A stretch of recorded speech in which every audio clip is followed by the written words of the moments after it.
வேலைக்காய் நாங்களும் ஸ்தோத்திரிக்கிறோம். உடைய சமூகத்திலே வரவும் உடைய சமூகத்தை அனுபவிக்கவும் கொடுத்த கிருபைக்காய் ஸ்தோத்திரம். இதுவரைக்கும் எங்களுடைய ஜீவிதத்திலே செய்த எல்லா நன்மைகளுக்காய் நாங்களும் ஸ்தோத்திரிக்கிறோம். தாவி விசேஷமாக எங்களை விட்டு கடந்து போனதான எங்களுடைய பிரியமான தலைமை பாஸ்டராகிய பாஸ்டர் டியோ அவருடைய ஜீவிதத்திலே நீர் செய்த எல்லா நன்மைகளுக்காய் நாங்கள் ஸ்தோத்திரிக்கிறோம். அவரை கொண்டு எங்களுக்கு எவ்வளோ ஆசீர்வாதங்களை நீர் கொடுத்தீர்கள் தாவே. ஆனால் சமயம் வந்த பொழுது நீர் அவளை உங்களுடைய சமூகத்துக்கு ஏற்றுக்கொண்டீர். நீர்தாமே எங்களுக்கு முன்னதாய் போகணும், நீர்தாமே எங்களை நடத்துவோனுங்க தாவே. எங்களுடைய ஜீவியத்தை நாங்கள் கட்டி எழுப்புவோம். நீர் வரும்பொழுது உங்களுடைய வருகையிலே மாசற்றவர்களாய் காணப்படவும் அது யாருக்கு உதவி செய்யும்படியாய் கேட்கிறோம். இந்த சமயத்திலே உங்களுடைய வசனத்தை கொண்டு எங்களோட பேசுங்க தாவே. ஆசீர்வதியும் இயேசுவின் நாமத்திலே கேட்கிறோம் தாவே.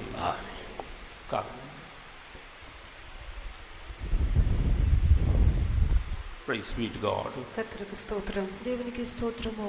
We thank God for the beautiful life of our late Pastor T.U. Thomas. நம்மை விட்டு கடந்து போனதான பாஸ்டர் T.U. தாமஸ் அவர்களுடைய அழகான జీవితத்திற்காக நாங்கள் కర్తரை స్తోత్రిக்கிறோம். మళ్ళీ విడిచి వెళ్ళిపోయినటువంటి పాస్టర్ T.U. థామస్ గారి యొక్క సౌందర్యమైన జీవితం నిమిత్తము దేవుని స్తోత్రించుచున్నాము. And we also thank you all for your support during these days of the funeral service. இந்த அடக்க ஆராதனை நடந்ததான நாட்களிலே நீங்கள் எங்களுக்கு ஒத்துழைத்தபடியினாலே அதற்காக நாங்கள் உங்களுக்கு நன்றி செலுத்துகிறோம். ఈ యొక్క భూస్థాపన జరుగు సమయంలో మీరు మాకు సహకరించినందుకు మీకు కృతజ్ఞతలు తెలుపుచున్నాము. Please continue to pray for Pastor Wesley and myself, and so because and also Pastor Joy Beach, as you have to go on with the work of God. நாங்கள் தொடர்ந்து கர்த்தருடைய வேலையை செய்ய வேண்டியதாக இருக்கிறபடியினாலே பாஸ்டர் வெஸ்லி அவர்களுக்காகவும் எனக்காகவும் பாஸ்டர் ஜாய் பிச் அவர்களுக்காகவும் நீங்கள் தொடர்ந்து ஜெபிக்கும்படியாக நான் உங்களை கேட்டுக்கொள்கிறேன். మేము కొనసాగించి దేవుని యొక్క సేవను చేయటను బట్టి పాస్టర్ వెస్లీ గారి నిమిత్తము నా నిమిత్తము పాస్టర్ జాయ్ ఫిచ్ గారి నిమిత్తము కొనసాగించి ప్రార్థింపవలని కోరుచున్నాను. As we heard earlier, we got 2 conventions this week. நாம் ஏற்கனவே கேட்டது போல இந்த வாரத்திலே நமக்கு 2 கன்வென்ஷன்கள் உண்டு. మనం ముందుగానే వినినట్లుగా ఈ యొక్క వారం ముందు 2 కన్వెన్షన్లు కలవు. One is the Punalur Center Convention and the other is the convention at Marthandam.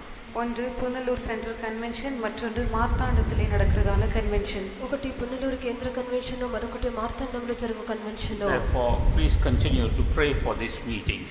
ஆகவே தொடர்ந்து இந்த கூட்டங்களுக்காக ஜெபித்துக் கொள்ளுங்கள். కావున కొనసాగించి యొక్క కూటముల నిమిత్తం ప్రార్థించుడి. Praise be to God. కర్తருக்கு స్తోత్రం. దేవునికి స్తోత్రము. Shall we all turn to the Gospel according to St. Luke and chapter 12 and read verse 32. லூக்கா சுவிசேஷம் 12ஆம் அதிகாரம் 32ஆம் வசனத்தை வாசிப்போம். லூக்கா சுவார்த்த 12వ అధ్యాయము 32వ వాక్యము. பயப்படாதே சிறுமந்தையே, உங்களுடைய ராஜ்யத்தை கொடுக்க உங்கள் பிதா பிரியமாயிருக்கிறார். Fear not, little flock, for it is your father's good pleasure to give you the kingdom. చిన్నమంద భయపడకుడి, మీకు రాజ్యము అనుగ్రహించుటకు మీ తండ్రికి ఇష్టమై ఉన్నది. Praise be to God. கர்த்தருக்கு ஸ்தோத்திரம். దేవునికి స్తోత్రము. Here Jesus is speaking to a little flock. இங்கே ஒரு சிறு மந்தையை பார்த்து இயேசு பேசிக் கொண்டிருக்கிறார். ఇక్కడ ఒక చిన్న మందను చూచి యేసు మాట్లాడుచున్నాడు. And who are this little flock? இந்த சிறு மந்தை என்றால் யார்? ఈ యొక్క చిన్న మంద అనగా ఎవరు? Even when Jesus was on this earth, many followed him. இயேசு இந்த பூமியில் இருக்கும் பொழுதும் கூட அநேகர் அவரை பின்பற்றினதாக நாம் அறிந்திருக்கிறோம். యేసు యొక్క భూమి మీద ఉండినప్పుడు కూడా అనేకులు ఆయన వెంబడించినట్లుగా మనకు తెలియను. Thousands followed him. ஆயிரக்கணக்கான ஜனங்கள் அவரை பின்பற்றினார்கள். వేల కొలదిగా జనులు ఆయన వెంబడించిరి. But out of that we see different groups of people. ஆனால் அதிலே பலவிதமான வித்தியாசமான குழுக்களான ஜனங்களை நாம் பார்க்கிறோம். అయితే ఆ యొక్క జనుల మధ్యలో పలు గుంపుల వ్యత్యాసములు ఉన్నటువంటి జనులను చూస్తున్నాము. Some came to him because he was doing good works. சிலர் அவர் நற்கிரியைகளை செய்கிறது நிமித்தமாக அவர் அண்டையில் வந்தார்கள். కొందరైన మంచి క్రియలు చేయటను బట్టి ఆయన యుద్ధకు వచ్చిరి. Some came in order to receive healing. சிலர் சுகத்தை பெற்றுக்கொள்ளும்படியாக வந்தார்கள். కొందరు స్వస్థతను పొందుకుంటకు వచ్చిరి. And some came to receive deliverance. சிலர் விடுதலை பெற்றுக்கொள்ளும்படியாய் வந்தார்கள். కొందరు విడుదలను పొందుకొంటకు వచ్చి ఉన్నారు. Some wanted a solution to their problems, therefore they came to him. சிலருக்கு தங்கள் பிரச்சனைகளுக்கு ஒரு தீர்வு கிடைக்கும்படியாக வந்தார்கள். కొందరు తమ యొక్క సమస్యలను తీర్చబడు నిమిత్తం వచ్చిరి. But out of them we see Jesus choosing some people. ஆனால் அவர்கள் நடுவில் இருந்து சிலரை இயேசு தெரிந்தெடுப்பதாக நாம் பார்க்கிறோம். అయితే వారి మధ్య నుండి యేసు కొంతమందిని ఏర్పరచుకుంటూ చూచున్నాము. Jesus chose 70 people out of them. அவர்கள் நடுவில் இருந்து 70 பேரை இயேசு தேர்ந்தெடுத்தார். వారి మధ్య నుండి యేసు 70 మందిని ఏర్పరచుకొనెను. And he sent them 2 by 2. And he sent them 2 by 2. இரண்டு பேராக அவர் அனுப்பினார். వారిని ఇద్దరిద్దరిగా ఆయన పంపించెను. And that you read in Luke chapter 10 verse 1. லூக்கா சுவிசேஷம் 10ஆம் அதிகாரம் 1ஆம் வசனத்திலே நாம் அதை வாசிக்கிறோம். లూకా సువార్త 10వ అధ్యాయము మొదటి వాక్యములో దాన్ని చూచున్నాము. And apart from that Jesus also chose the 12. இவர்கள் அல்லாமலும் இன்னும் 12 பேரை இயேசு தெரிந்தெடுத்தார். వీరు మాత్రమే కాకుండా యేసు ఇంకను 12 మందిని ఏర్పరచుకొనెను. And there were also others who were following him and serving him in their own capacity. இவர்களை அல்லாமல் இன்னும் மற்றும் சிலர் அவரை பின்பற்றுகிறவர்களாக தங்களால் இயன்ற விதத்திலே அவருக்கு ஊழியம் செய்கிறவர்களாகவும் காணப்பட்டார்கள். వీరు మాత్రమే కాకుండా మరికొంతమంది ఆయన వెంబడించేవారుగాను ఆయనకు సేవ చేయవారుగాను ఉండిరి. In Luke 8 chapter verses 2 and 3 we read about certain women who also served him with their substance. லூக்கா சுவிசேஷம் 8ஆம் அதிகாரம் 2ஆம் 3ஆம் வசனங்களிலே இன்னும் சில ஸ்திரீகள் தங்களுக்கு உண்டானதான ஆஸ்திகளின் மூலமாக அவருக்கு ஊழியம் செய்து கொண்டு வந்ததாக பார்க்கிறோம். లూకా సువార్త 8వ అధ్యాయము 2-3 వాక్యములందు మరికొంతమంది స్త్రీలు తమకుండినటువంటి ఆస్తితో ఆయనకు ఉపచారం చేయుచుండిరి. But here when Jesus says fear not little flock, ஆனால் இங்கே இயேசு பயப்படாதே சிறுமந்தையே என்று சொல்லும் பொழுது అయితే ఇక్కడ యేసు చిన్న మంద భయపడకుడి అని చెప్పెను. he was referring to the disciples, the 12 disciples. இங்கே அந்த 12 சீஷர்களை பார்த்து தான் இதை அவர் சொல்லுகிறார். ఇక్కడ 12 మంది శిష్యులను చూచి ఇలాగున చెప్పెను. And he says that it is your father's good pleasure to give you the kingdom. உங்களுக்கு ராஜ்யத்தை கொடுக்க உங்கள் பிதா பிரியமாய் இருக்கிறார் என்று அவர் சொல்கிறார். మీకు రాజ్యం అనుగ్రహించుటకు మీ తండ్రికి ఇష్టమైనది. Praise be to God. கர்த்தருக்கு ஸ்தோத்திரம். దేవునికి స్తోత్రము. So only that little flock will get that kingdom. ஆகவே இந்த சிறு மந்தைக்கு மாத்திரமே அந்த ராஜ்யம் கிடைக்கும். కావున ఈ చిన్న మందకు మాత్రమే ఒక రాజ్యము దొరుకును. And we must come into that little flock. நாம் அந்த சிறு மந்தைக்குள்ளே கடந்து வர வேண்டும். మనం ఈ చిన్న మందలోనికి రావాలను. In the world we see so many thousands of Christians are there. இந்த உலகத்திலே எத்தனையோ ஆயிரக்கணக்கான கிறிஸ்தவர்கள் இருக்கிறதை நாம் பார்க்கலாம். ఈ లోకమునందు అనేక వేల కొలదిగా క్రైస్తవులు ఉండుట చూచున్నాము. Or rather we can say millions of Christians are there. கோடிக்கணக்கான கிறிஸ்தவர்கள் இருக்கிறார்கள் என்று நாம் சொல்லலாம். కోట్ల కొలదిగా క్రైస్తవులు ఉన్నారని మనం చెప్పవచ్చును. But out of that God chooses a little flock. ஆனால் அவர்கள் எல்லார் நடுவிலிருந்தும் ஒரு சிறு மந்தையை கர்த்தர் தெரிந்தெடுக்கிறார். అయితే వారందరి మధ్య నుండి ప్రభు ఒక చిన్న మందను ఏర్పరచుకొనుచున్నాడు. We must come into that little flock. நாம் அந்த சிறு மந்தைக்குள்ளே வர வேண்டும். మనం ఈ చిన్న మందలోనికి రావాలను. We can say that this little flock refers to those who are called to New Jerusalem and Zion. இந்த சிறு மந்தை என்று சொல்லும் பொழுது அவர்கள் புதிய எருசலேமுக்காகவும் சியோனுக்காகவும் அழைக்கப்பட்டவர்கள் என்று நாம் சொல்லலாம். ఈ చిన్న మంద అని చెప్పినప్పుడు నూతన యెరూషలేమునకును సియోనుకును పిలువబడిన వారని మనం చెప్పవచ్చును. Though the number of saved people may be millions, ரட்சிக்கப்பட்டதான ஜனங்களுடைய எண்ணிக்கை கோடிக்கணக்காக இருந்தாலும் రక్షింపబడిన జనుల యొక్క లెక్క కోట్ల కొలదిగా ఉండినప్పటికీ but those who are going to New Jerusalem and Zion will be lesser in number. புதிய எருசலேமுக்கும் சியோனுக்கும் செல்லுகிறவர்களுடைய எண்ணிக்கை அதை பார்க்கிலும் சற்று குறைவாக இருக்கும். నూతన యెరూషలేమునకు సియోనుకు వెలుచున్న వారి యొక్క లెక్క దానికంటే కొంత తక్కువగా ఉండును. That's why Jesus calls them as the little flock. ஆகவே தான் இயேசு அவர்களை சிறு மந்தை என்று அழைக்கிறார். అందుచేతనే యేసు వారిని చిన్న మంద అని పిలిచెను. So it is not the number that matters, it is the quality that matters. ஆகவே எண்ணிக்கை அல்ல பெரிய காரியம், அந்த தன்மை குணாதிசயம் தான் பெரிய காரியம். కావున లెక్క కాదు అక్కడ ముఖ్యమైనది, దానికి గుణాతిశయమే ముఖ్యమైనది. Recently there was one man who came and saw us. சமீபத்திலே ஒருவர் எங்களை வந்து சந்தித்தார். సమీపం నందు ఒక వ్యక్తి నాతో వచ్చి దర్శించిరి. He told me, do you know that I speak in the largest church in Madras? மெட்ராஸிலே இருக்கிறதான மிகப்பெரிய சபையிலே நான் பிரசங்கிக்கிறேன் என்று உங்களுக்கு தெரியுமா என்று அவர் கேட்டார். మెడ్రాసులో ఉండినటువంటి మిక్కిలి పెద్ద సంఘం నందు నేను ప్రసంగించుచున్నాను, మీకు తెలియనా అని అడిగిరి. He says that every week he speaks to a crowd of 14,000.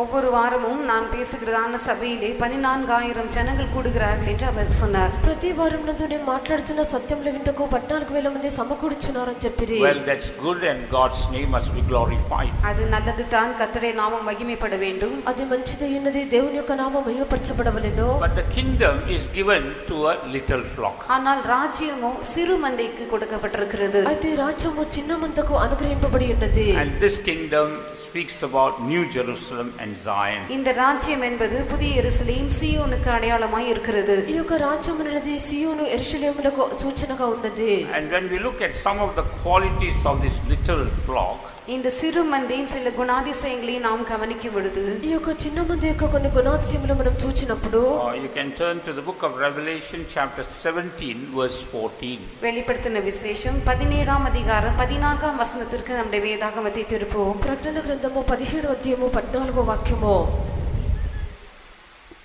இவர்கள் ஆட்டுக்குட்டியானவருடனே யுத்தம் பண்ணுவார்கள். ஆட்டுக்குட்டியானவர் கர்த்தாதி கர்த்தரும் ராஜாதி ராஜாவுமாய் இருக்கிறபடியால் அவர்களை ஜெயிப்பார். அவரோடு கூட இருக்கிறவர்கள் அழைக்கப்பட்டவர்களும் தெரிந்து கொள்ளப்பட்டவர்களும் உண்மையுள்ளவர்களுமாய் இருக்கிறார்கள் என்றான். So they that are with him are called, chosen and faithful. அவரோடு கூட இருக்கிறவர்கள் அழைக்கப்பட்டவர்களும் தெரிந்து கொள்ளப்பட்டவர்களும் உண்மையுள்ளவர்களுமாய் இருக்கிறார்கள். తనతో కూడా ఉండిన వారు, పిలువబడిన వారు, ఏర్పరచబడిన వారు, నమ్మకమైన వారు. And who are these group of people? இந்த ஜனங்கள், இந்த கூட்டத்தார் யார்? ఈ యొక్క గుంపు జనులు ఎవరు? They were the ones who were caught up at the secret coming of the Lord. இவர்கள் கர்த்தராகிய இயேசு கிறிஸ்துவின் ரகசிய வருகையிலே எடுத்துக்கொள்ளப்பட்டவர்கள். వీరు ప్రభుని యేసుక్రీస్తు యొక్క రహస్య రాకడ యందు ఎత్తబడువారు. They are those who are ready for New Jerusalem and Zion. இவர்கள் தான் புதிய எருசலேமுக்காகவும் சியோனுக்காகவும் காத்திருக்கிறவர்கள். వారి నూతన యెరూషలేము నిమిత్తము సియోను నిమిత్తము కనిపెట్టువారు.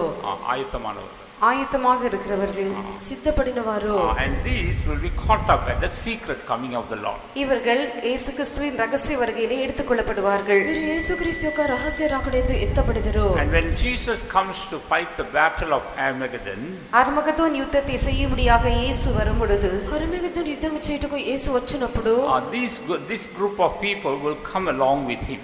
இந்த கூட்டத்தார் அவரோடு கூட சேர்ந்து வருவார்கள். ఈ యొక్క గుంపు వారు ఆయనతో కూడా వచ్చెదరు. Jesus will come to fight with the beast, that's the Antichrist, and against the nations who come against the literal Jerusalem. எழுத்துக்குறிதான் எருசலேமுக்கு விரோதமாக யுத்தம் பண்ணும்படியாக வருகிறதான மிருகம் அல்லது அந்தி கிறிஸ்து மற்றும் ஜாதிகள் தேசங்களுக்கு விரோதமாக அவர் யுத்தம் பண்ணும்படியாக வருவார். అక్షర ప్రకారమైన యెరూషలేము నిమిత్తము యుద్ధం చేయుటకు ఆ యొక్క మృగము అంత్యక్రీస్తు వచ్చును, వానితో యుద్ధం జరుగును. They are called, they are chosen and they are faithful. இவர்கள் அழைக்கப்பட்டவர்களும் தெரிந்து கொள்ளப்பட்டவர்களும் உண்மையுள்ளவர்களுமாய் இருக்கிறார்கள். వీరు పిలువబడిన వారు, ఏర్పరచబడిన వారు, నమ్మకస్తులై ఉన్నారు.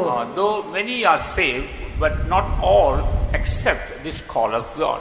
அநேகர் ரட்சிக்கப்பட்டிருந்தாலும் அநேகர் இந்த அழைப்பை, தேவனுடைய அழைப்பை ஏற்றுக்கொள்வதில்லை. అనేకులు రక్షింపబడి ఉండినప్పటికీ దేవుని యొక్క పిలుపును స్వీకరించలేరు.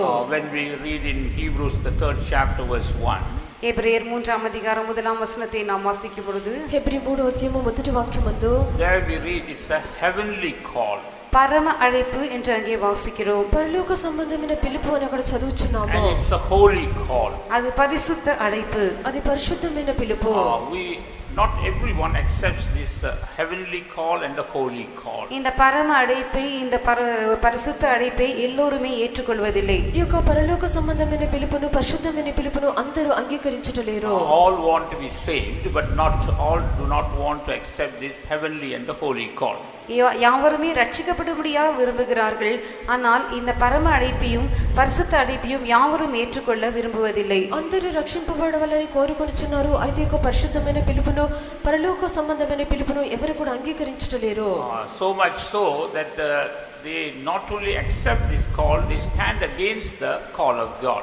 அவர் எந்த அளவுக்கு அவர்கள் அதை பற்றி அதை ஏற்றுக்கொள்ள விருப்பம் இல்லாமல் இருக்கிறார்கள் என்றால், அவர்கள் ஏற்றுக்கொள்ளாமல் இருப்பது மாத்திரமல்ல, தேவனுடைய அந்த அழைப்புக்கு எதிர்த்தும் நிற்கிறார்கள். వారు ఏ యొక్క పరిమితికి దాన్ని అంగీకరించలేని స్థితిలో ఉన్నారనగా వారు ఆ యొక్క పిలుపుకు ఎదిరించి నిలుచున్నారు. Praise be to God. கர்த்தருக்கு ஸ்தோத்திரம். దేవునికి స్తోత్రము. Like we know that our late chief pastor, he was all out for holiness. நம்ம வீட்டு கடந்து போனதான் நம்முடைய தலைமை பாஸ்டர் எப்பொழுதுமே பரிசுத்தத்தை பற்றி மிகவும் கரிசனை உள்ளவராக இருந்தார் என்று நாம் அறிந்திருக்கிறோம். మళ్ళీ విడిచి వెళ్ళిపోయినటువంటి మన యొక్క ప్రధాన పాస్టర్ గారు పరిశుద్ధత గురించి ఎల్లప్పుడూ మిక్కిలి శ్రద్ధ కలిగి ఉన్నారు. Because of the zeal he had for holiness, he spoke against so many things that hinder us from pressing forward. பரிசுத்தத்தை பற்றி அவருக்கு இருந்ததான வைராக்கியத்தின் நிமித்தமாக நாம் முன்னேறி செல்வதற்கு தடையாக இருக்கிற அநேக காரியங்களுக்கு அவர் எதிர்த்து பேசினார். పరిశుద్ధత నిమిత్తము అతడు మిక్కిలి ఆసక్తి కలిగి ఉండటం బట్టి ముందుకు సాగకుండా ఉండినటువంటి అనేక కార్యములకు అతడు ఎదిరించి మాట్లాడిరి. He spoke against worldliness, he spoke against even TV, watching television. லௌகீகத்திற்கு விரோதமாக அவர் பேசுகிறவராக இருந்தார். டெலிவிஷன் தொலைக்காட்சி பார்ப்பதற்கு விரோதமாக அவர் பேசுகிறவராக இருந்தார். లౌకికమునకు విరోధముగా ఆయన మాట్లాడిరి, టీవీ టెలివిజన్కు విరోధముగా ఆయన మాట్లాడిరి. And some Christians were not too happy about it. இதை பற்றி சில கிறிஸ்தவர்கள் அவ்வளவாக சந்தோஷப்படவில்லை.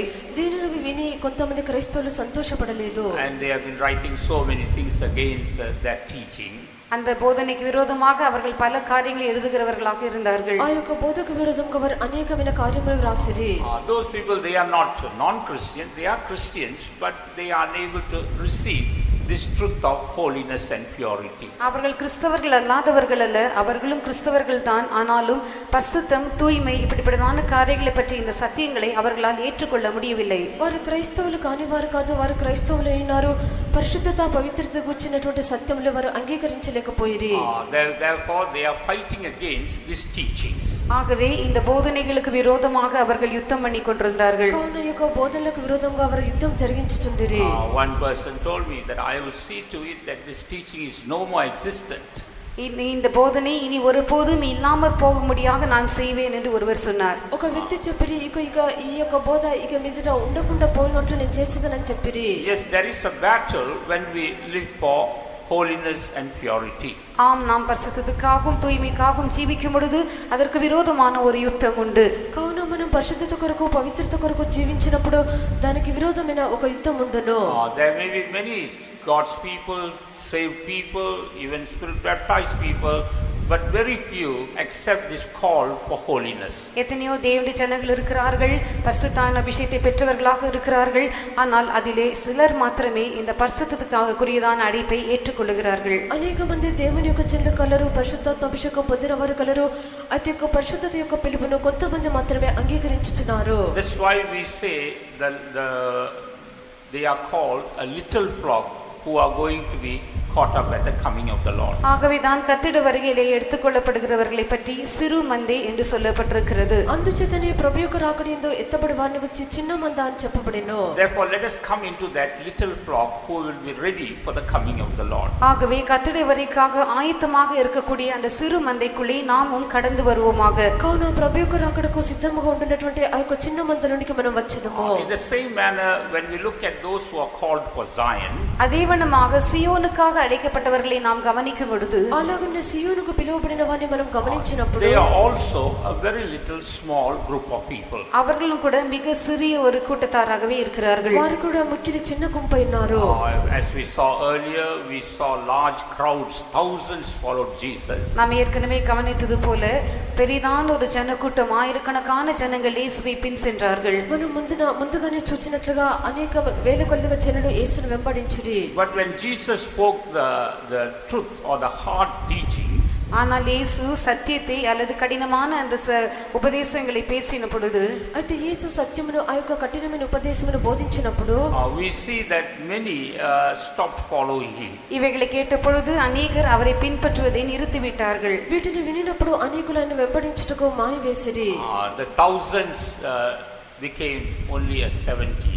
அந்த ஆயிரம் கணக்கான ஜனங்கள் இப்பொழுது 70 பேராக மாறினார்கள். ఆ యొక్క వేల కొలది జనులు ఇప్పుడు 70 మందిగా మారి ఉన్నారు. And when Jesus continued speaking, the 70 became only 12. அதற்கு பிற்பாடு இயேசு தொடர்ந்து விதமாக பேசிக்கொண்டே இருக்கும் பொழுது அந்த 70 பேர் 12 பேராக மாறினார்கள். దాని తర్వాత యేసు కొనసాగించి మాట్లాడుచున్నప్పుడు 70 మంది తర్వాత 12 మందిగా మారిరి. So one day when Jesus turned back, he only saw 12 following him.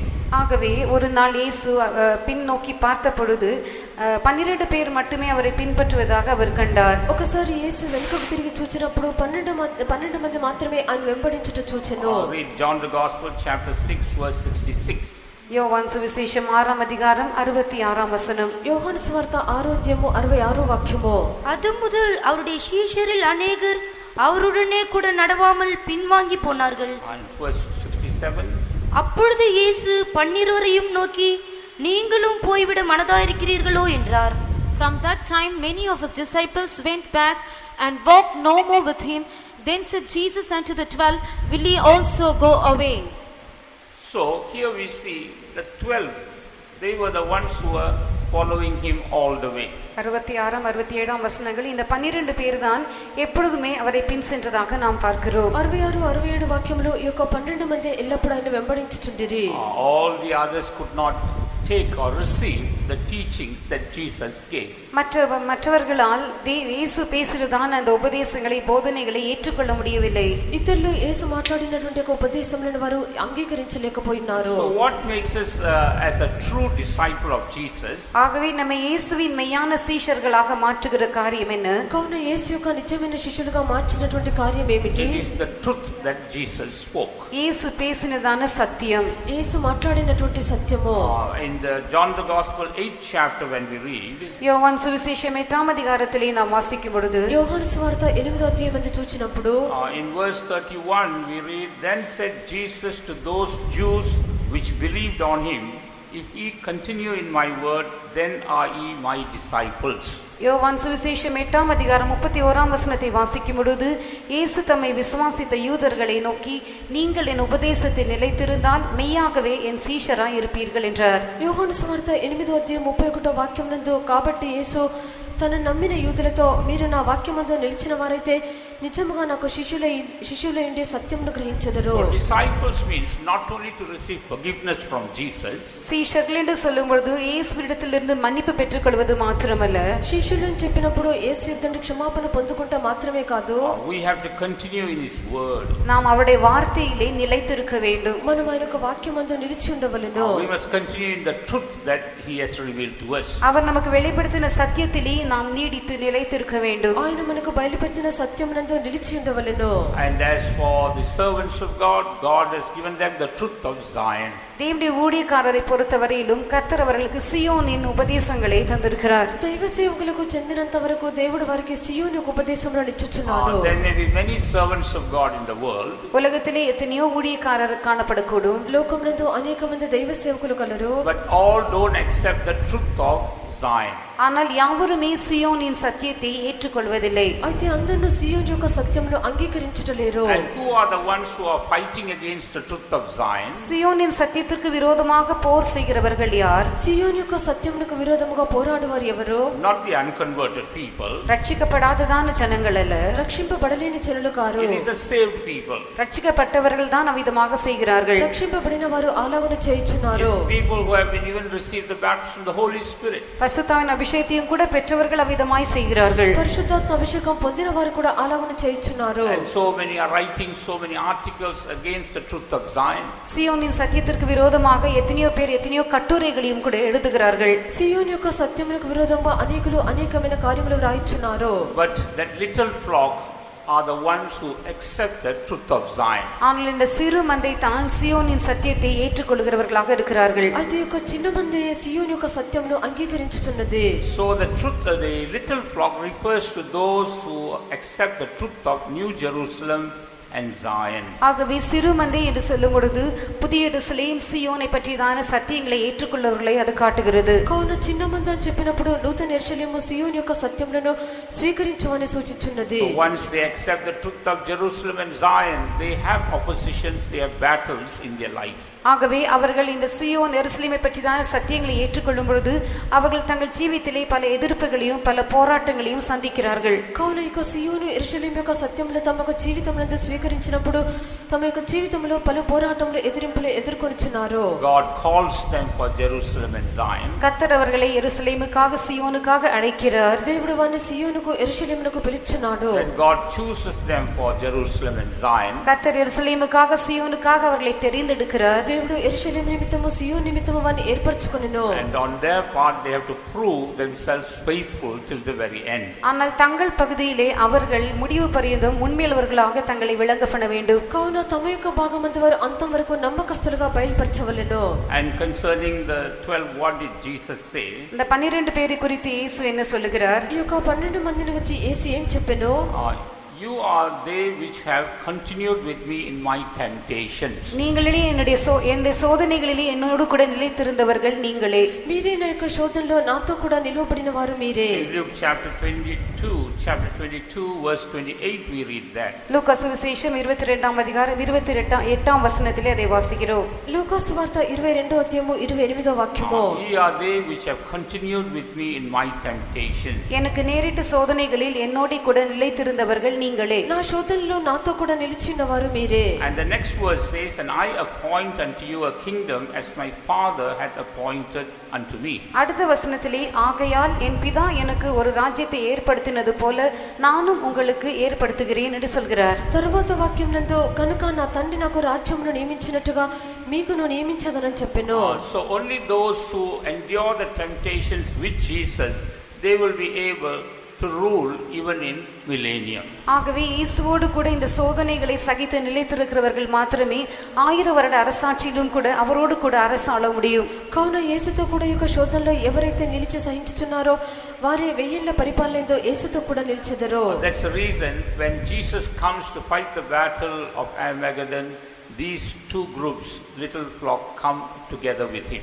ஆகவே தான் அர்மகதோன் யுத்தத்தை செய்யும்படியாக இயேசு வரும்பொழுது இந்த சிறு மந்தியாக இந்த 2 கூட்டத்தாரும் கூட அவரோடு கூட சேர்ந்து வருகிறார்கள். కావున ఈ యొక్క యుద్ధము చేటుకు యేసు వచ్చినప్పుడు ఈ యొక్క చిన్న మందైనటువంటి 2 గుంపుల వారు ఆయనతో కూడా కలుసుకొనుచున్నారు. And St. Paul also says that through much tribulation we have to enter into the kingdom of God. பரிசுத்த பவுலும் கூட சொல்லும் பொழுது மிகுந்த உபத்திரவத்தின் வழியாய் நாம் தேவனுடைய ராஜ்யத்துக்குள்ளே பிரவேசிக்க வேண்டியதாக இருக்கிறது என்று சொல்லுகிறார். పరిశుద్ధుడైన పౌలు చెప్పినప్పుడు మనం అనేకమైన శ్రమలు అనుభవించి దేవుని యొక్క రాజ్యంలో ప్రవేశింపవాలని చెప్పెను.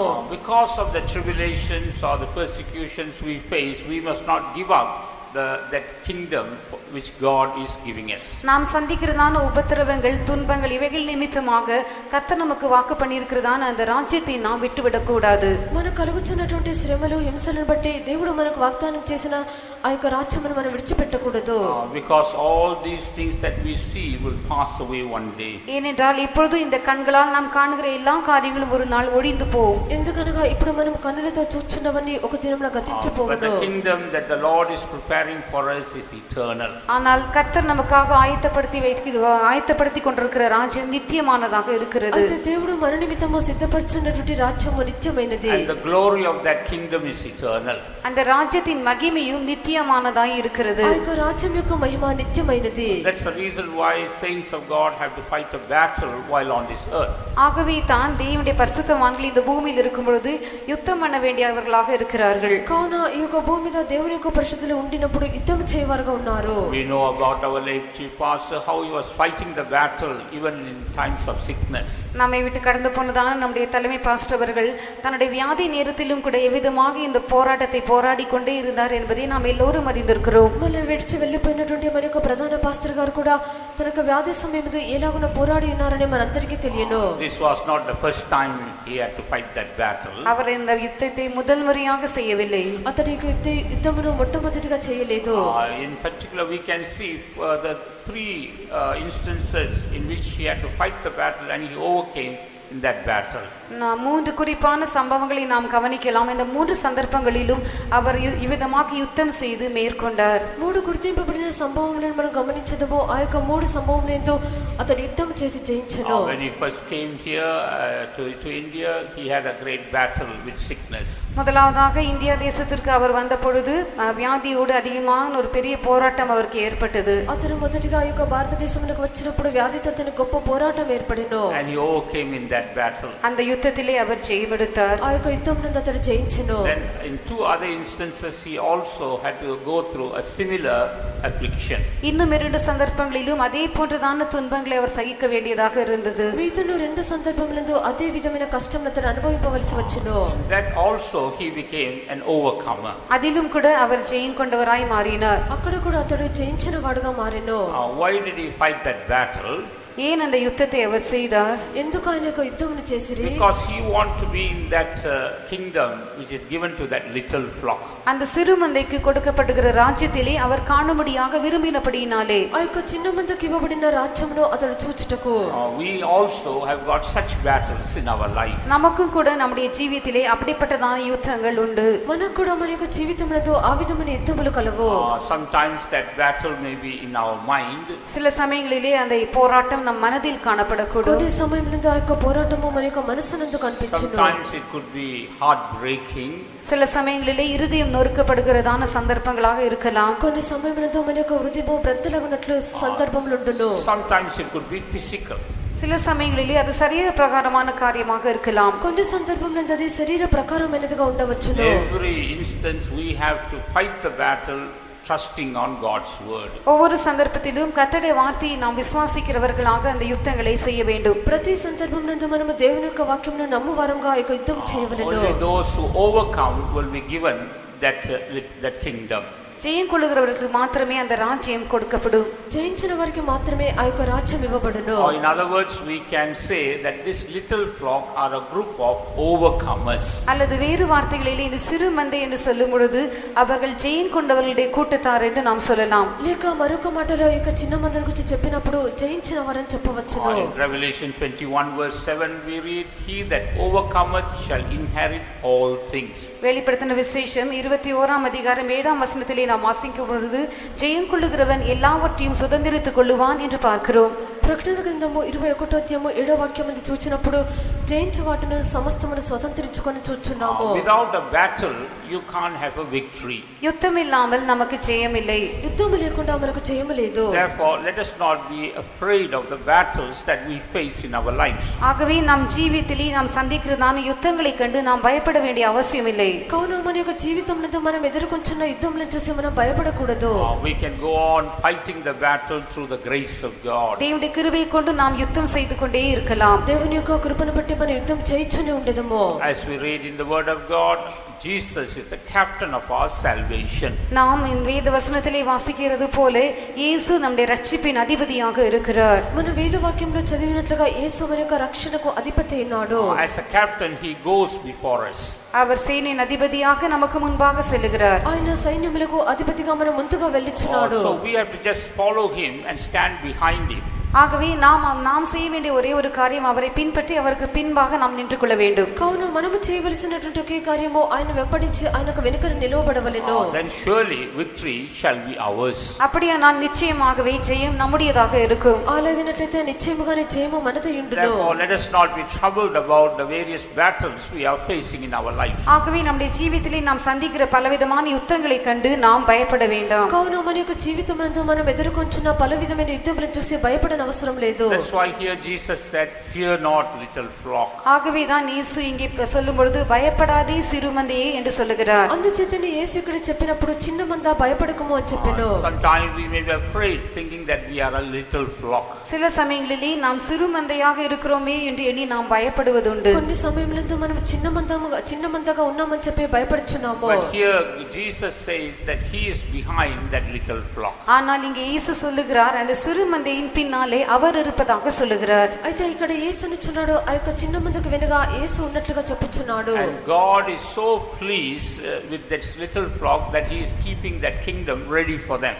அந்த சிறு மந்தையிடத்திலே கர்த்தர் எந்த அளவுக்கு பிரியமாக இருக்கிறார் என்றால் அந்த ராஜ்யத்தை அவர்களுக்காக அவர் ஆயத்தப்படுத்தி வைத்துக் கொண்டிருக்கிறார். ఆ యొక్క చిన్న మంది ఎడల అతడు ఎంత ఇష్టం కలిగి ఉన్నాడనగా రాజ్యమును వారి నిమిత్తము సిద్ధపరచున్నాడు. So if we are little flock, we need not be afraid about that. ஆகவே நாம் சிறுமந்தையாக இருந்தால் அதை பற்றி பயப்பட வேண்டிய அவசியமில்லை. కావున మనము చిన్న మందగా ఉండినప్పుడు దాని గురించి మనం భయపడకూడదు. That being a little flock itself shows that we are on God's side. நாம் சிறுமந்தையாக இருக்கிறோம் என்பதே நாம் தேவனுடைய பட்சத்தில் இருக்கிறோம் என்பதற்கு அடையாளமாக இருக்கிறது. మనము చిన్న మందగా ఉండినది మనము దేవుని యొక్క పక్షమున ఉన్నదానికి సూచనగా ఉన్నది. That's why Jesus says, fear not, little flock. ஆகவே தான் இயேசு பயப்படாதே சிறுமந்தையே என்று சொல்லுகிறார். అందుచేతనే యేసు చిన్న మంద భయపడకుము అని చెప్పెను. Fear may come for various reasons. பயம் என்பது அநேக காரணங்களுக்காக உண்டாகலாம். భయము అనేక కారణములు బట్టి కలగవచ్చును. And one main reason for fear is lack of faith. பயத்திற்கு ஒரு முக்கியமான காரணம் விசுவாசத்தின் குறைவு. భయమునకు ఒక ముఖ్యమైన కారణము విశ్వాసం యొక్క కొదువ. That's why in the same chapter of Luke chapter 12, அதே அதிகாரமாகி லூக்கா 12ஆம் அதிகாரத்திலே అదే అధ్యాయమున లూకా 12వ అధ్యాయమునందు there we read how Jesus was telling them not to fear about these earthly needs or wants. இந்த பூமிக்குரிய தேவைகளை பற்றி அவர்கள் பயப்படக்கூடாது என்று இயேசு அவர்களுக்கு சொல்லுகிறதாக நாம் பார்க்கிறோம். ఈ యొక్క భూ సంబంధమైన అవసరముల నిమిత్తము భయపడకూడదని యేసు వారితో చెప్పుట చూచున్నాము. If you read from verse 22 downwards, you can see Jesus assuring them that he will provide all their physical needs.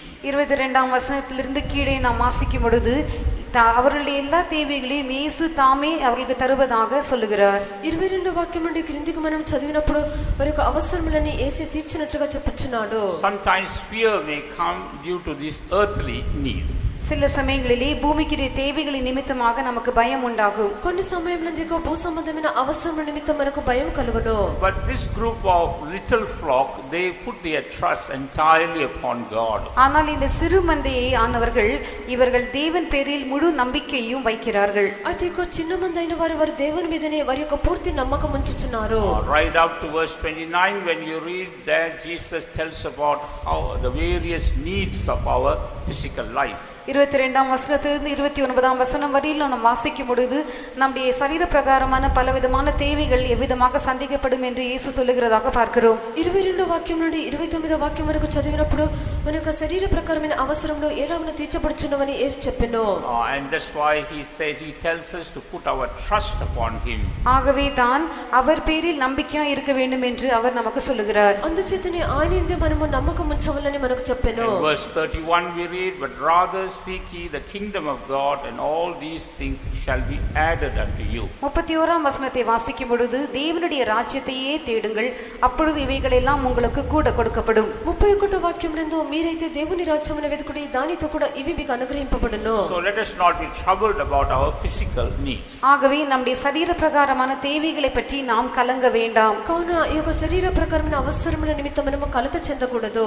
We have to make them known to God.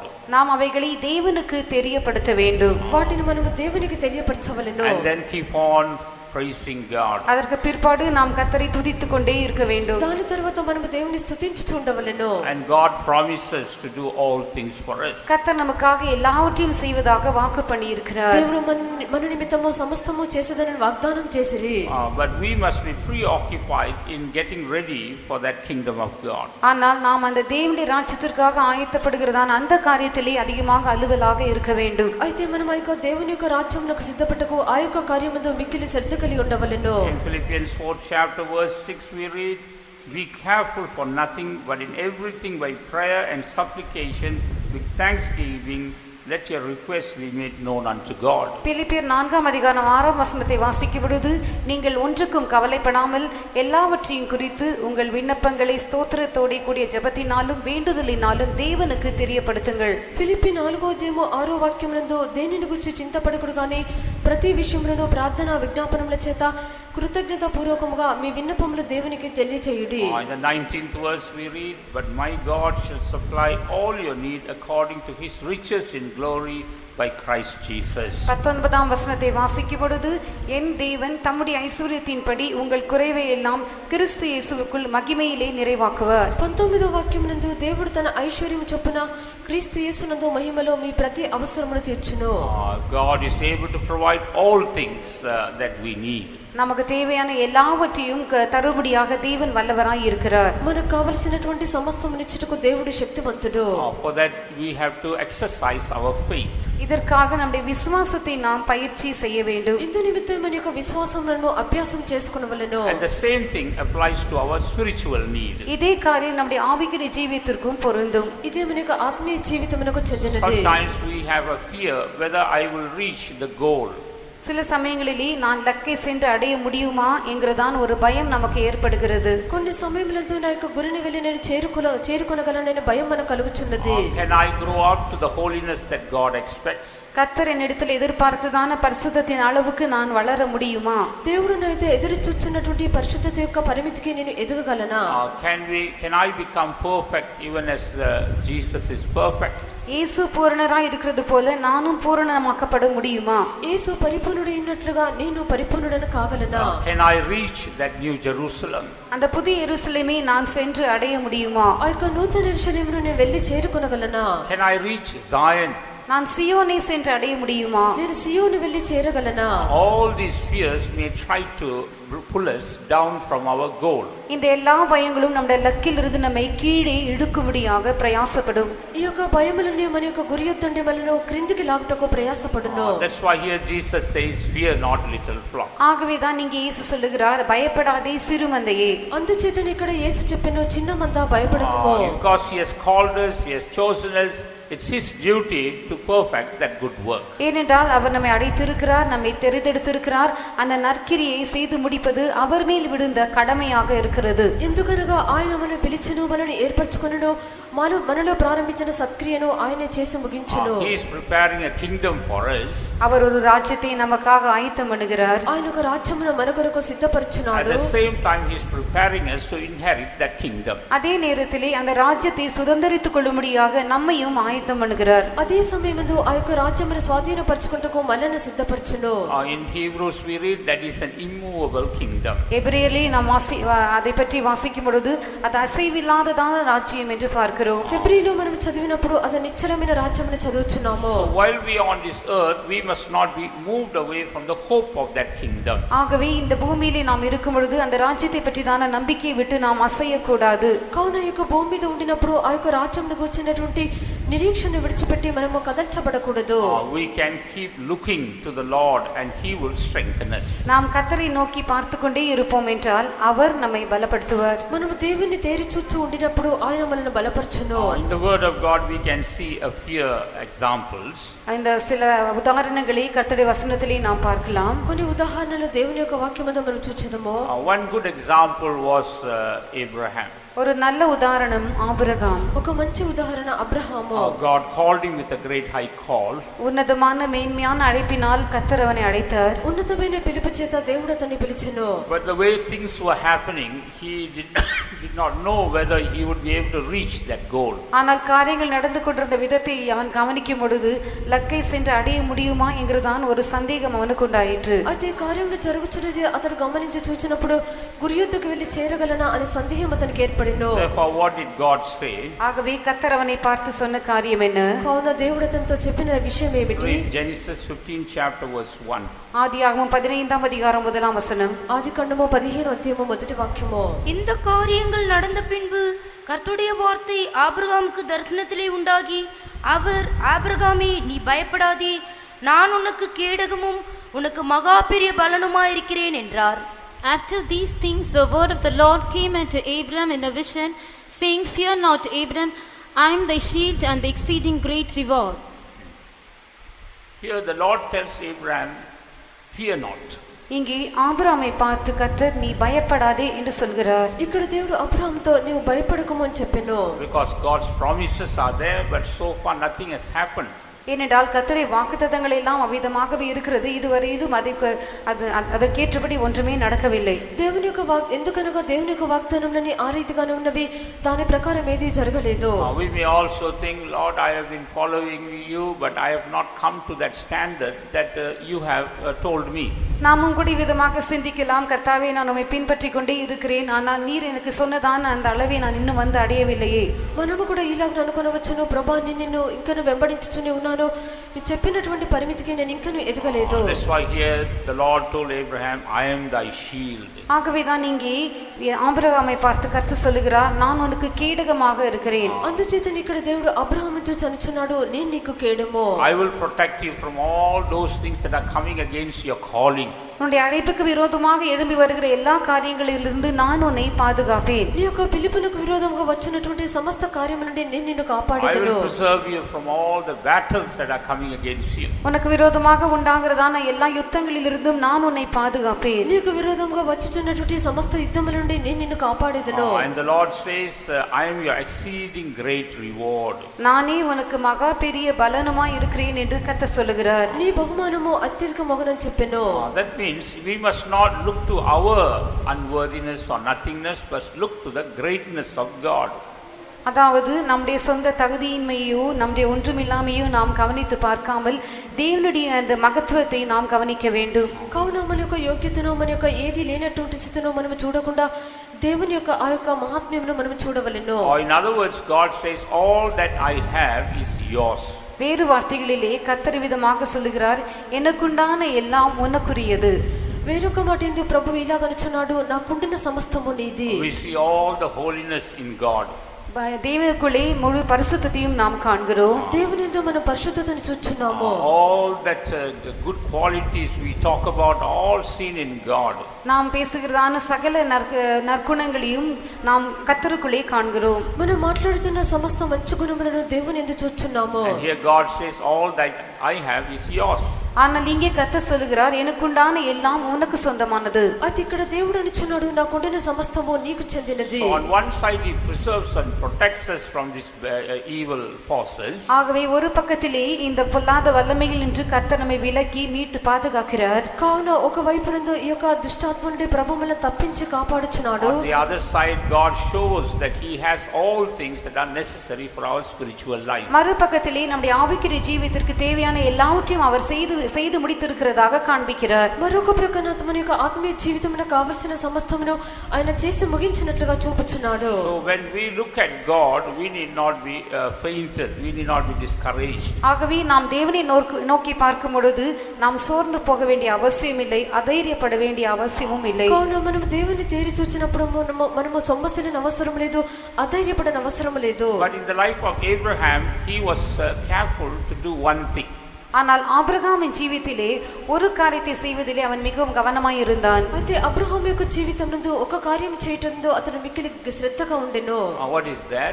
அது என்ன? అది ఏమిటి? He always maintained a good conscience before God. அவன் எப்பொழுதுமே தேவனுக்கு முன்பாக நல்மனசாட்சியை காத்துக்கொண்டான். అతను ఎల్లప్పుడూ దేవుని ఎదుట మంచి మనస్సాక్షిని కాపాడుకొనెను. That's why in the previous chapter, Genesis chapter 14, ஆகவே தான் அதற்கு முந்தின அதிகாரமாகிய ஆதியாகமம் 14ஆம் அதிகாரத்தை நாம் வாசிக்கும் பொழுது, అందుచేతనే ఆదికాండము 14వ అధ్యాయము చదివినప్పుడు there in verses 22 and 23, Abraham is able to lift up his hands towards God and say that he has got a pure good conscience. 22ஆம் 23ஆம் வசனங்களை வாசிக்கும் பொழுது, ஆபிரகாம் தேவனுக்கு நேராக தன் கைகளை உயர்த்தி தான் நல்மனசாட்சி உள்ளவனாக இருப்பதாக சொல்லக்கூடியவனாக இருந்தான். 22, 23 వాక్యములందు అబ్రహాము దేవుని ఎదుట తన యొక్క చెయ్యి పైకెత్తి మంచి మనస్సాక్షి కలిగి ఉన్నవాడుగా చెప్పుచున్నాడు.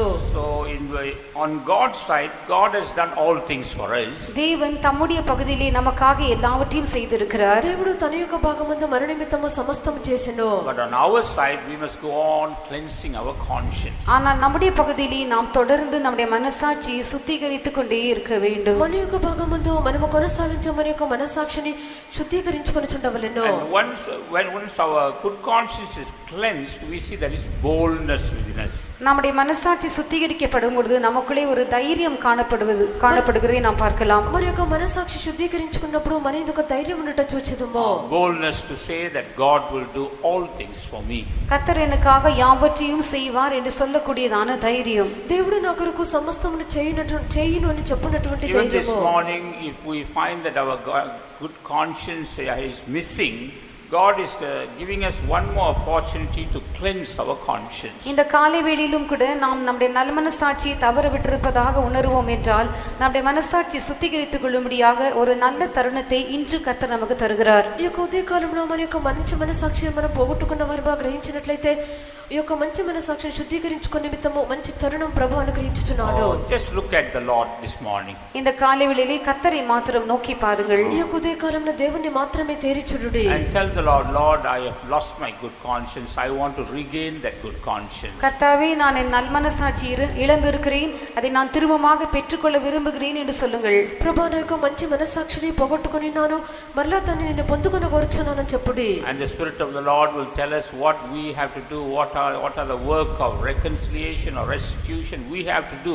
in order to regain that good conscience. அந்த நல்மனசாட்சி திரும்பமாக பெற்றுக்கொள்ளும்படியாக நாம் என்ன காரியங்களை செய்ய வேண்டும், யாரோட விதமாக ஒப்புரவாக வேண்டும், என்னென்ன காரியங்களை திருப்பி கொடுக்க வேண்டும், இப்படிப்பட்ட காரியங்களை ஆவியானவர் நமக்கு சொல்லிக் கொடுப்பார். ఆ యొక్క మంచి మనసాక్షిని మనం మరలా పొందుకునే నిమిత్తము దేవుని యొక్క పరిశుద్ధాత్మ ఎవరెవరితో మనం సమాధాన పడవలెనో, ఎవరెవరికి ఏది మనం తిరిగి ఇవ్వవలెనో మనకు చెప్పును. So to maintain the good conscience, we also have to play a part.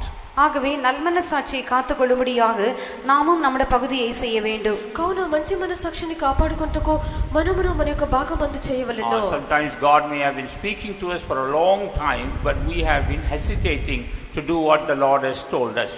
சில சந்தர்ப்பங்களிலே கர்த்தர் நீண்ட நாட்களாக நம்மிடத்திலே சில காரியங்களை பற்றி பேசிக்கொண்டே இருந்தாலும் நாம் அதன்படி செய்யும்படியாக தயக்கமுள்ளவர்களாக இருக்கிறோம். కొన్ని సమయములందు కొన్ని విషయములను ప్రభు మన నిమిత్తము అనేక దినములు మనతో మాట్లాడుచుండినప్పటికీ ఆ యొక్క కార్యములు మనము చేయకుండానే ఉండేదము. But this morning, let us make it a point to do what the Lord tells us. ஆனால் இந்த காலை வேளையிலே கர்த்தர் நமக்கு நாம் செய்யும்படியாக சொல்லுகிற காரியங்கள் நாம் செய்யும்படியாக தீர்மானிப்போமாக. కావున ఈ యొక్క ఉదయకాలంలో ప్రభు మనతో చెప్పుచున్నటువంటి కార్యములు చేయుటకు తీర్మానించుదాము.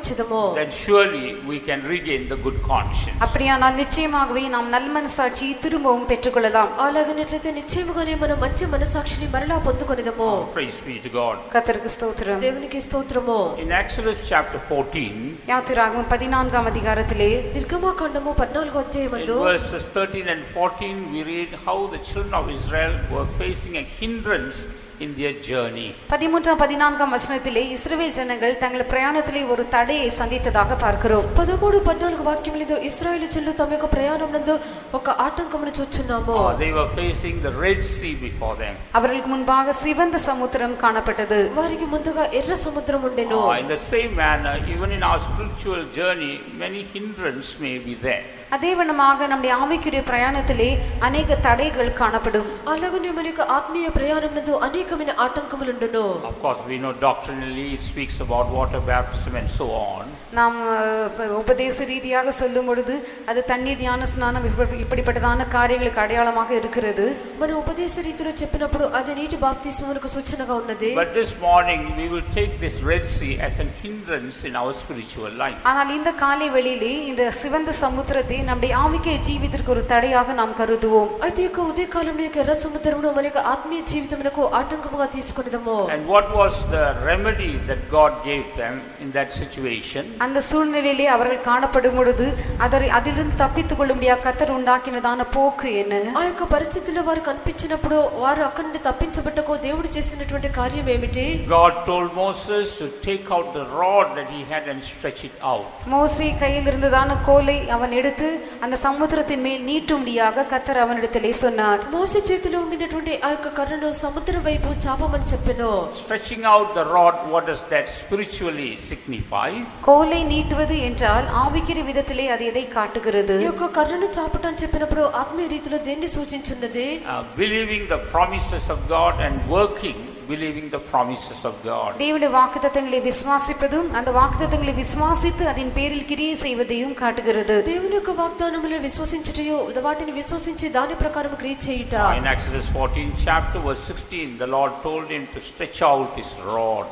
யாத்திராகமம் 14ஆம் அதிகாரம் 16ஆம் வசனத்திலே நீ உன் கோலை ஓங்கி நீட்டு என்று கர்த்தர் மோசேயை பார்த்து சொல்லுகிறார். నిర్గమకాండము 14వ అధ్యాయము 16వ వాక్యమందు దేవుడు నీ యొక్క చెయ్యి చాపి కర్రను చాపమని చెప్పెను. Yes, God has given us so many promises and we must take those promises as we see these hindrances in our life. ஆம், கர்த்தர் நமக்கு அநேக வாக்குத்தத்தங்களை தந்திருக்கிறார். நம்முடைய ஜீவிதத்தில் இப்படிப்பட்டதான தடைகளை நாம் பார்க்கும் பொழுது அந்த வாக்குத்தத்தங்களை நாம் எடுத்துக்கொள்ள வேண்டும். కావున దేవుడు మన యొక్క జీవితంలో అనేకమైన వాగ్దానములు ఇచ్చెను.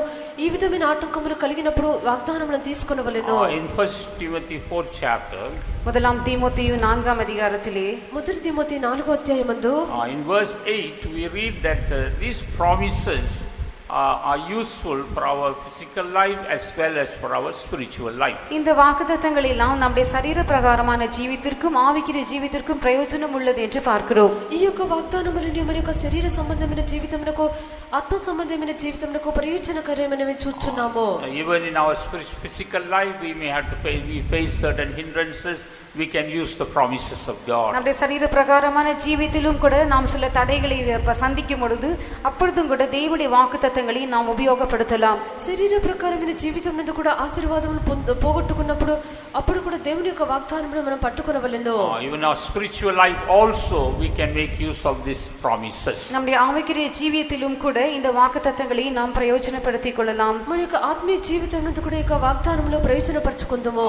When we believe the promises of God, we can see God working for us. நாம் தேவனுடைய வாக்குத்தத்தங்களை விசுவாசிக்கும் பொழுது கர்த்தர் நமக்காக கிரியை செய்வதை நாம் பார்க்கலாம். మనము దేవుని యొక్క వాగ్దానములను విశ్వసించినప్పుడు దేవుడు మన నిమిత్తము క్రియ చేయుట చూచెదము. We can take hold of the promise of God and claim the promise of God. தேவனுடைய வாக்குத்தத்தங்களை நாம் பிடித்துக்கொண்டு அவைகளை உரிமை பாராட்டி நாம் கேட்கலாம். మనము దేవుని యొక్క వాగ్దానములను పట్టుకొని వాటి మీద హక్కును చూపించి అడగవచ్చును. That has been the experience of God's people. இது தான் தேவ ஜனங்களுடைய அனுபவமாக இருந்திருக்கிறது. ఇది దేవుని జనుల యొక్క అనుభవమై ఉన్నది. I know once there was a brother who was working and he needed a vehicle, a transport. ஒருமுறை ஒரு சகோதரன் வேலை செய்து கொண்டிருந்தார்.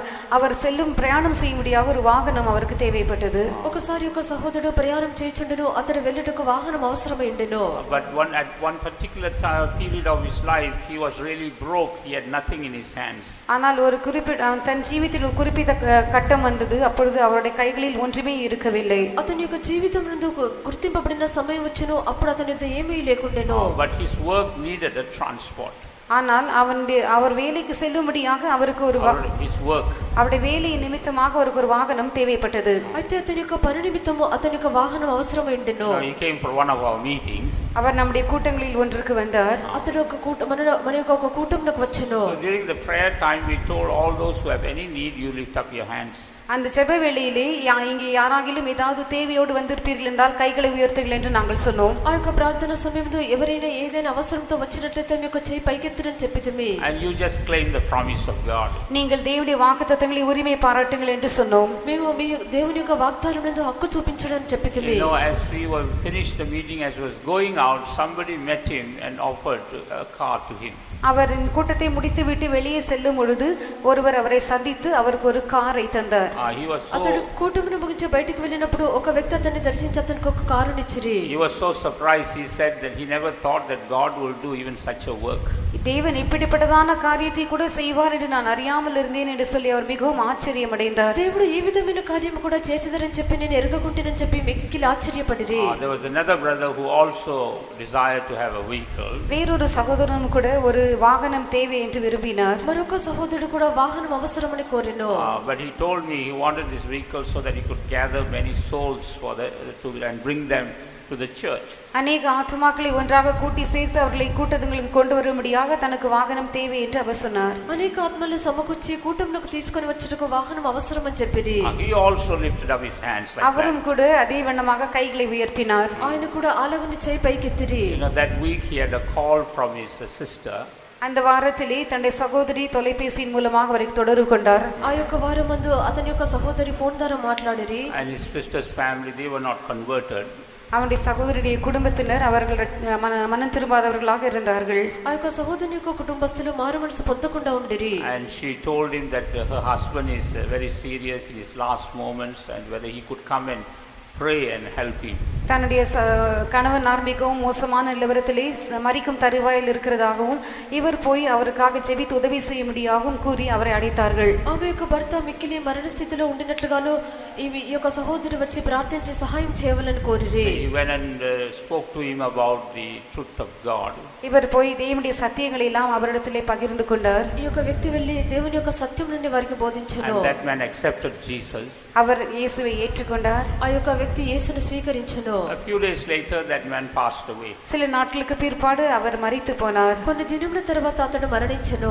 The funeral service took place. அதற்கு பிற்பாடு அடக்க ஆராதனை நடந்தது. దాని తర్వాత భూస్థాపన ఆరాధన జరిగెను. After everything was over, his sister called him.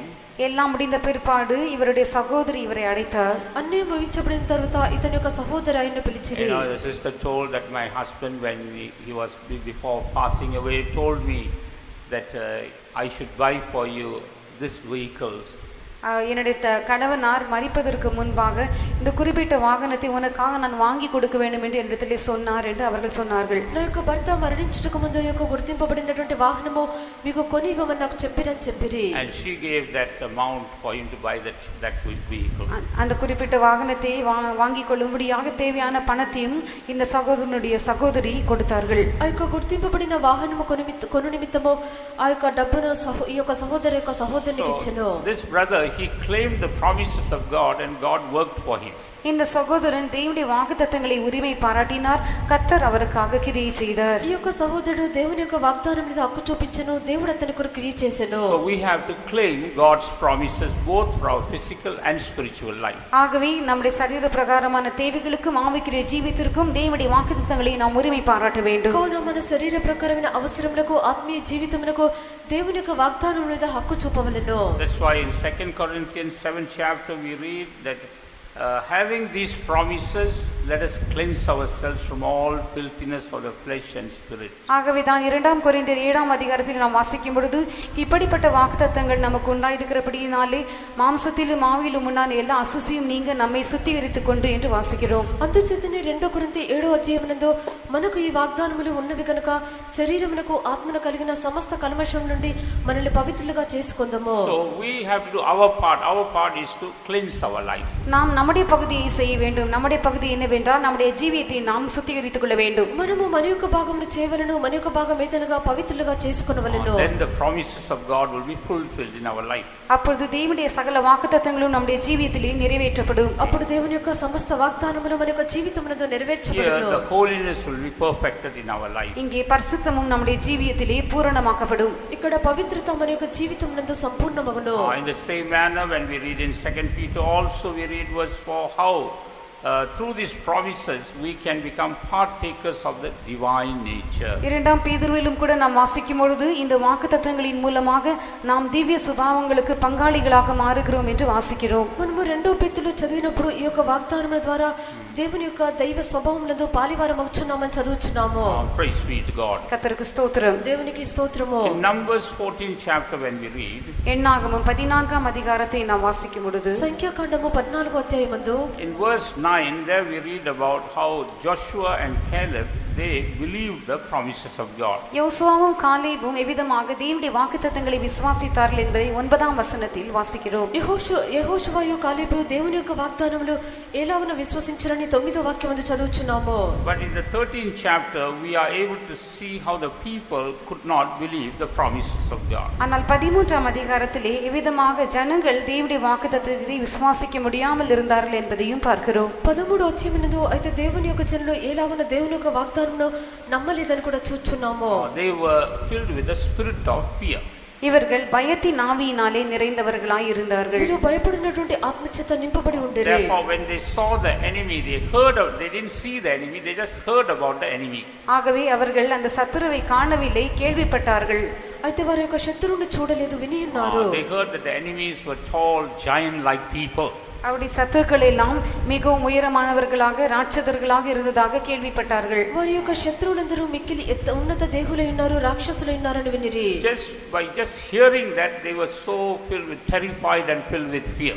அதை அவர்கள் கேட்ட மாத்திரத்தில் தானே அவர்கள் அதிகமாக பயந்தவர்களாக காணப்பட்டார்கள். వారు అది వినిన వెంటనే మిక్కిలి భయపడిరి. You can read for yourself in Numbers 13 chapter verses 28, 32 and 33. என்னாகமம் 13ஆம் அதிகாரம் 28, 32, 33ஆம் வசனங்களிலே நீங்கள் அதை பிற்பாடு வாசித்து பார்க்கலாம். సంఖ్యాకాండము 13వ అధ్యాయము 28, 32,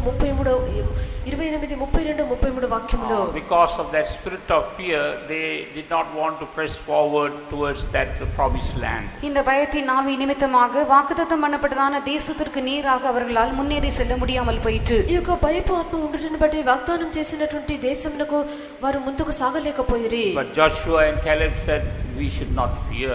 ஆனால் யோசுவாவும் காலேபும் நாம் பயப்பட வேண்டாம் என்று சொல்கிறார்கள். అయితే యెహోషువ కాలేబు అనుచున్నారు, మనము భయపడవద్దు. Because they had another spirit. ஏனென்றால் அவர்கள் வேறு ஆவி உடையவர்களாக இருந்தார்கள். ఎందుకనగా వారు వేరే ఆత్మ కలిగి ఉండిరి. In the Numbers 14 chapter verse 24, என்னாகமம் 14ஆம் அதிகாரம் 24ஆம் வசனத்திலே సంఖ్యాకాండము 14వ అధ్యాయము 24వ వాక్యము. God gives a testimony concerning Caleb and Joshua. காலேபை பற்றியும் யோசுவாவை பற்றியும் கர்த்தர் சாட்சி கொடுக்கிறார். కాలేబును గురించి యెహోషువను గురించి దేవుడు సాక్ష్యం ఇచ్చెను. He has another spirit. அவன் வேరే ஆவி உடையவனாக இருக்கிறான். వారు మంచి మనసు లేక వేరే ఆత్మను What is కలిగి ఉండిరి. another spirit that Caleb had? காலேபுக்கு இருந்த இந்த வேరే ஆவி என்றால் என்ன? కాలేబుకు ఉండినటువంటి ఒక వేరే ఆత్మ అనగా That's ఏమిటి? called a spirit of faith. அதுதான் விசுவாசத்தின் ஆவி. అదే విశ్వాసపు ఆత్మ. When we have the spirit of faith, we can overcome all fear. நாம் விசுவாசத்தின் ஆவியை உடையவர்களாக இருக்கும் பொழுது எல்லா விதமான பயத்தையும் நாம் மேற்கொள்ளலாம். మనము విశ్వాసపు ఆత్మ కలిగిన వారముగా ఉండినప్పుడు సమస్త విధమైన భయములను మనం జయించగలము. And next we find he followed fully. He followed wholeheartedly. அடுத்ததாக அவன் உத்தமமாய் தேவனை முழுவதுமாக பின்பற்றினான் என்று பார்க்கிறோம். తరువాత వారు పూర్ణ మనసుతో దేవుని వెంబడించిరి. Therefore in verse 30 God tells that Caleb and Joshua, they will enter into the promised land. ஆகவே தான் 30ஆம் வசனத்திலே காலேபும் யோசுவாவும் வாக்குத்தத்தம் பண்ணப்பட்டதான தேசத்திற்குள்ளே பிரவேசிப்பார்கள் என்று கர்த்தர் சொல்லுகிறார். అందుచేతనే 30వ వాక్యమునందు యెహోషువయు కాలేబుయు వాగ్దానం చేయబడిన దేశమందు ప్రవేశించదరని చెప్పెను. Praise be to God. கர்த்தருக்கு ஸ்தோத்திரம். దేవునికి స్తోత్రము. Another important quality that Joshua had, யோசுவாவுக்கு காணப்பட்டதான மற்றொரு முக்கியமான தன்மை என்னவென்றால் యెహోషువలో కనిపించినటువంటి మరి ముఖ్యమైనటువంటి మరొక కార్యము, he was always in the presence of God. அவன் எப்பொழுதுமே தேவ சமூகத்திலே காணப்பட்டான். అతడు ఎల్లప్పుడూ దేవుని యొక్క సన్నిధానమందుండెను. In Exodus 33, யாத்திராகமம் 33ஆம் அதிகாரத்திலே నిర్గమకాండము 33వ అధ్యాయము. in verse 11 we read how he was always in God's presence. 11ஆம் வசனத்திலே அவன் எப்பொழுதுமே தேவ சமூகத்தில் இருந்ததாக பார்க்கிறோம். 11వ వాక్యమందు అతడు ఎల్లప్పుడూ దేవుని యొక్క సన్నిధానమందుండినట్లుగా చూస్తున్నాము. Therefore, and he was always with Moses. அவன் எப்பொழுதுமே மோசேயோடு கூட இருந்தான். అతడు ఎల్లప్పుడూ మోషేతో కూడా ఉండెను. That speaks about fellowship with God and fellowship with the saints of God. இது தேவனோடுள்ள ஐக்கியத்தையும் தேவனுடைய பரிசுத்தவான்களோடு உள்ள ஐக்கியத்தையும் காட்டுகிறது. ఇది దేవునితో ఉండినటువంటి సహవాసము, పరిశుద్ధులతో ఉండినటువంటి సహవాసమును సూచించున్నది. When we have the fellowship of the saints of God, தேவனுடைய பரிசுத்தவான்களோடு நாம் ஐக்கியமுள்ளவர்களாய் இருக்கும் பொழுது దేవుని యొక్క పరిశుద్ధులతో మనం సహవాసము కలిగి ఉండినప్పుడు we can also enjoy the fellowship of God. நாம் தேவனோடுள்ள ஐக்கியத்தையும் கூட நாம் அனுபவிக்கலாம். మనము దేవునితో కూడిన ఆ సహవాసమును We can అనుభవించడము. overcome all fear and press forward to enjoy or to obtain that kingdom that God has for us. நாம் எல்லா விதமான பயத்தையும் மேற்கொண்டு கர்த்தர் நமக்காக வைத்திருக்கிறதான ராஜ்யத்தை நாம் பெற்று அதை அனுபவிக்கலாம். సమస్త విధములైన భయములను మనము జయించి దేవుడు మనకు ఉంచినటువంటి రాజ్యమును మనము పొందుకొని అనుభవించదము. Therefore let us always remain in God's presence.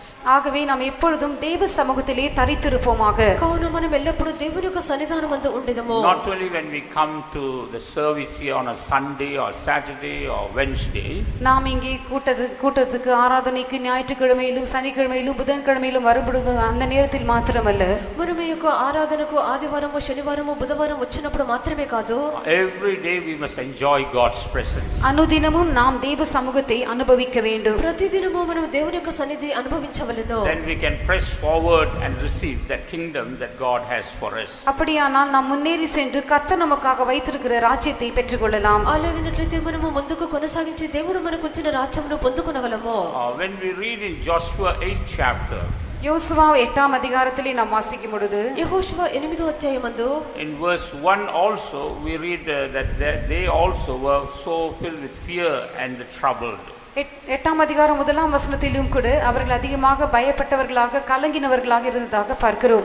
8వ అధ్యాయము మొదటి వాక్యమందు కూడా వారు అధికముగా భయపడి జడిసినట్లుగా చూస్తున్నాము. Because they were defeated before their enemies. ஏனென்றால் தங்கள் சத்துருக்களுக்கு முன்பாக அவர்கள் முறியடிக்கப்பட்டார்கள். ఎందుకనగా తమ యొక్క శత్రువుల ఎదుట వారు ఓడిపోయిరి. At that time the Lord told Joshua, fear not, neither be thou dismayed. அப்பொழுது கர்த்தர் யோசுவாவை நோக்கி நீ பயப்படாமலும் கலங்காமலும் இரு என்று சொல்கிறார்.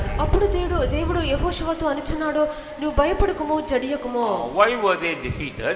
அவர்கள் ஏன் தோற்கடிக்கப்பட்டார்கள்? వారు ఎందుకు అపజయమును పొందుకొనిరి? Because certain cursed things were found in their midst. அவர்கள் மத்தியிலே சில சாபத்தீடான காரியங்கள் காணப்பட்டது நிமித்தமாக వారి మధ్యలో కొన్ని శపింపబడినటువంటి వస్తువులు ఉండుటను బట్టి Once those cursed things were removed, then God says, fear not. இந்த சாபத்தீடான காரியங்கள் எல்லாம் நீக்கப்பட்ட பிற்பாடு கர்த்தர் அவர்களை பார்த்து நீ பயப்படாமல் என்று சொல்கிறார். ఈ యొక్క శాపమునకు హేతువైన కార్యములన్నీ వారి నుండి తొలగించబడిన తర్వాత దేవుడు అనుచున్నాడు, భయపడకుము. What are the cursed things they had? அவர்களிடத்தில் இருந்ததான அந்த சாபத்தீடான காரியங்கள் என்ன? ఈ యొక్క శపితమైనటువంటి వారి యొక్క ఉండిన వస్తువులు ఏమిటి? In Joshua 7th chapter, யோசுவா 7ஆம் அதிகாரம் యెహోషువ 7వ అధ్యాయము in verse 13, we read about three things that were found in their midst. அவர்கள் மத்தியிலே காணப்பட்டதான இந்த மூன்று காரியங்களை பற்றி 13ஆம் வசனத்திலே வாசிக்கிறோம். వారి మధ్యలో కనిపించిన శాపగ్రస్తమైన వస్తువుల గురించి 13వ అధ్యాయములో చదువుచున్నాము. There was a Babylonish garment, அங்கே பாபிலோனிய சால்வை காணப்பட்டது.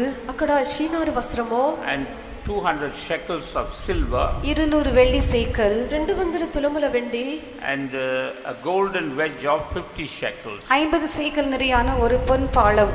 50 తులముల ఎత్తుగల ఒక బంగారు కమ్మి. Praise be to God. கர்த்தருக்கு ஸ்தோத்திரம். దేవునికి స్తోత్రము. Today we don't have much time, so I can't go into detail. இன்றைக்கு அதிகமான நேரம் நமக்கு இல்லை, இவைகளை எல்லாம் விவரித்து சொல்ல முடியாது. మనకు అధికమైన సమయం లేదు, వీటిని వివరించలేము. This Babylonish garment speaks about worldliness. இந்த பாபிலோனிய சால்வை என்பது லௌகிகத்திற்கு அடையாளமாய் இருக்கிறது. ఈ యొక్క మంచి షీనారు పైవస్త్రం అని చెప్పినప్పుడు లౌకికమునకు సూచన ఉన్నది. As we read in Romans 12th chapter verses 1 and 2, the Lord tells us that we put off all worldliness from our life. ரோமருக்கு எழுதின நிருபம் 12ஆம் அதிகாரம் முதல் 2 வசனங்களிலே நாம் வாசிக்கிறது போல இந்த லௌகிகத்தை நம்முடைய ஜீவிதத்திலிருந்து நாம் அகற்றிவிட வேண்டியதாக இருக்கிறது. రోమ 12వ అధ్యాయము మొదటి 2 వాక్యములందు మనం చదివినట్లుగా ఈ యొక్క లౌకికమును మన యొక్క జీవితం నుండి తొలగించుకొనవలెను.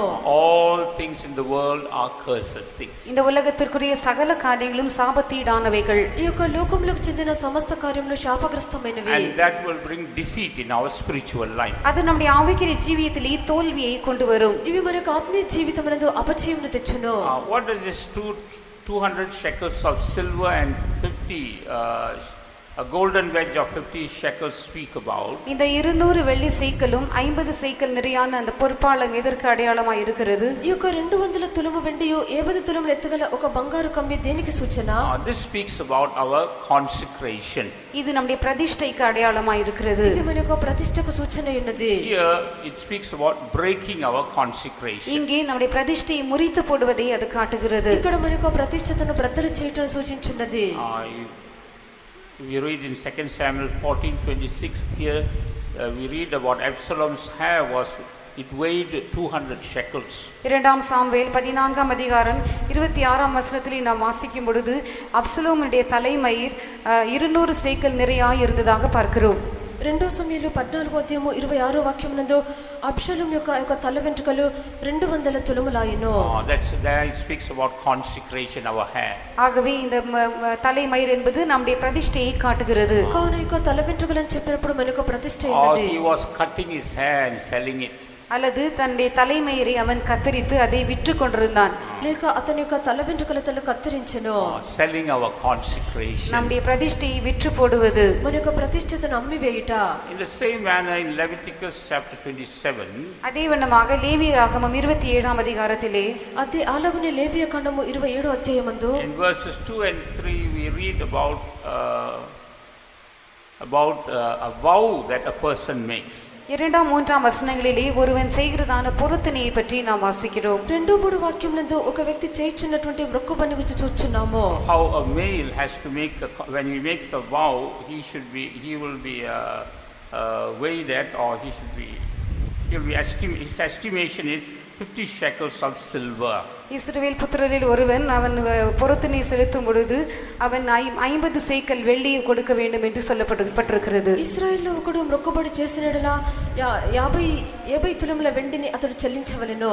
If he is a male, அவன் ஆண் பிள்ளையாக இருந்தால், అతడు మగ పిల్ల అయినాడు, and if he makes a vow, he will be estimated as 50 shekels.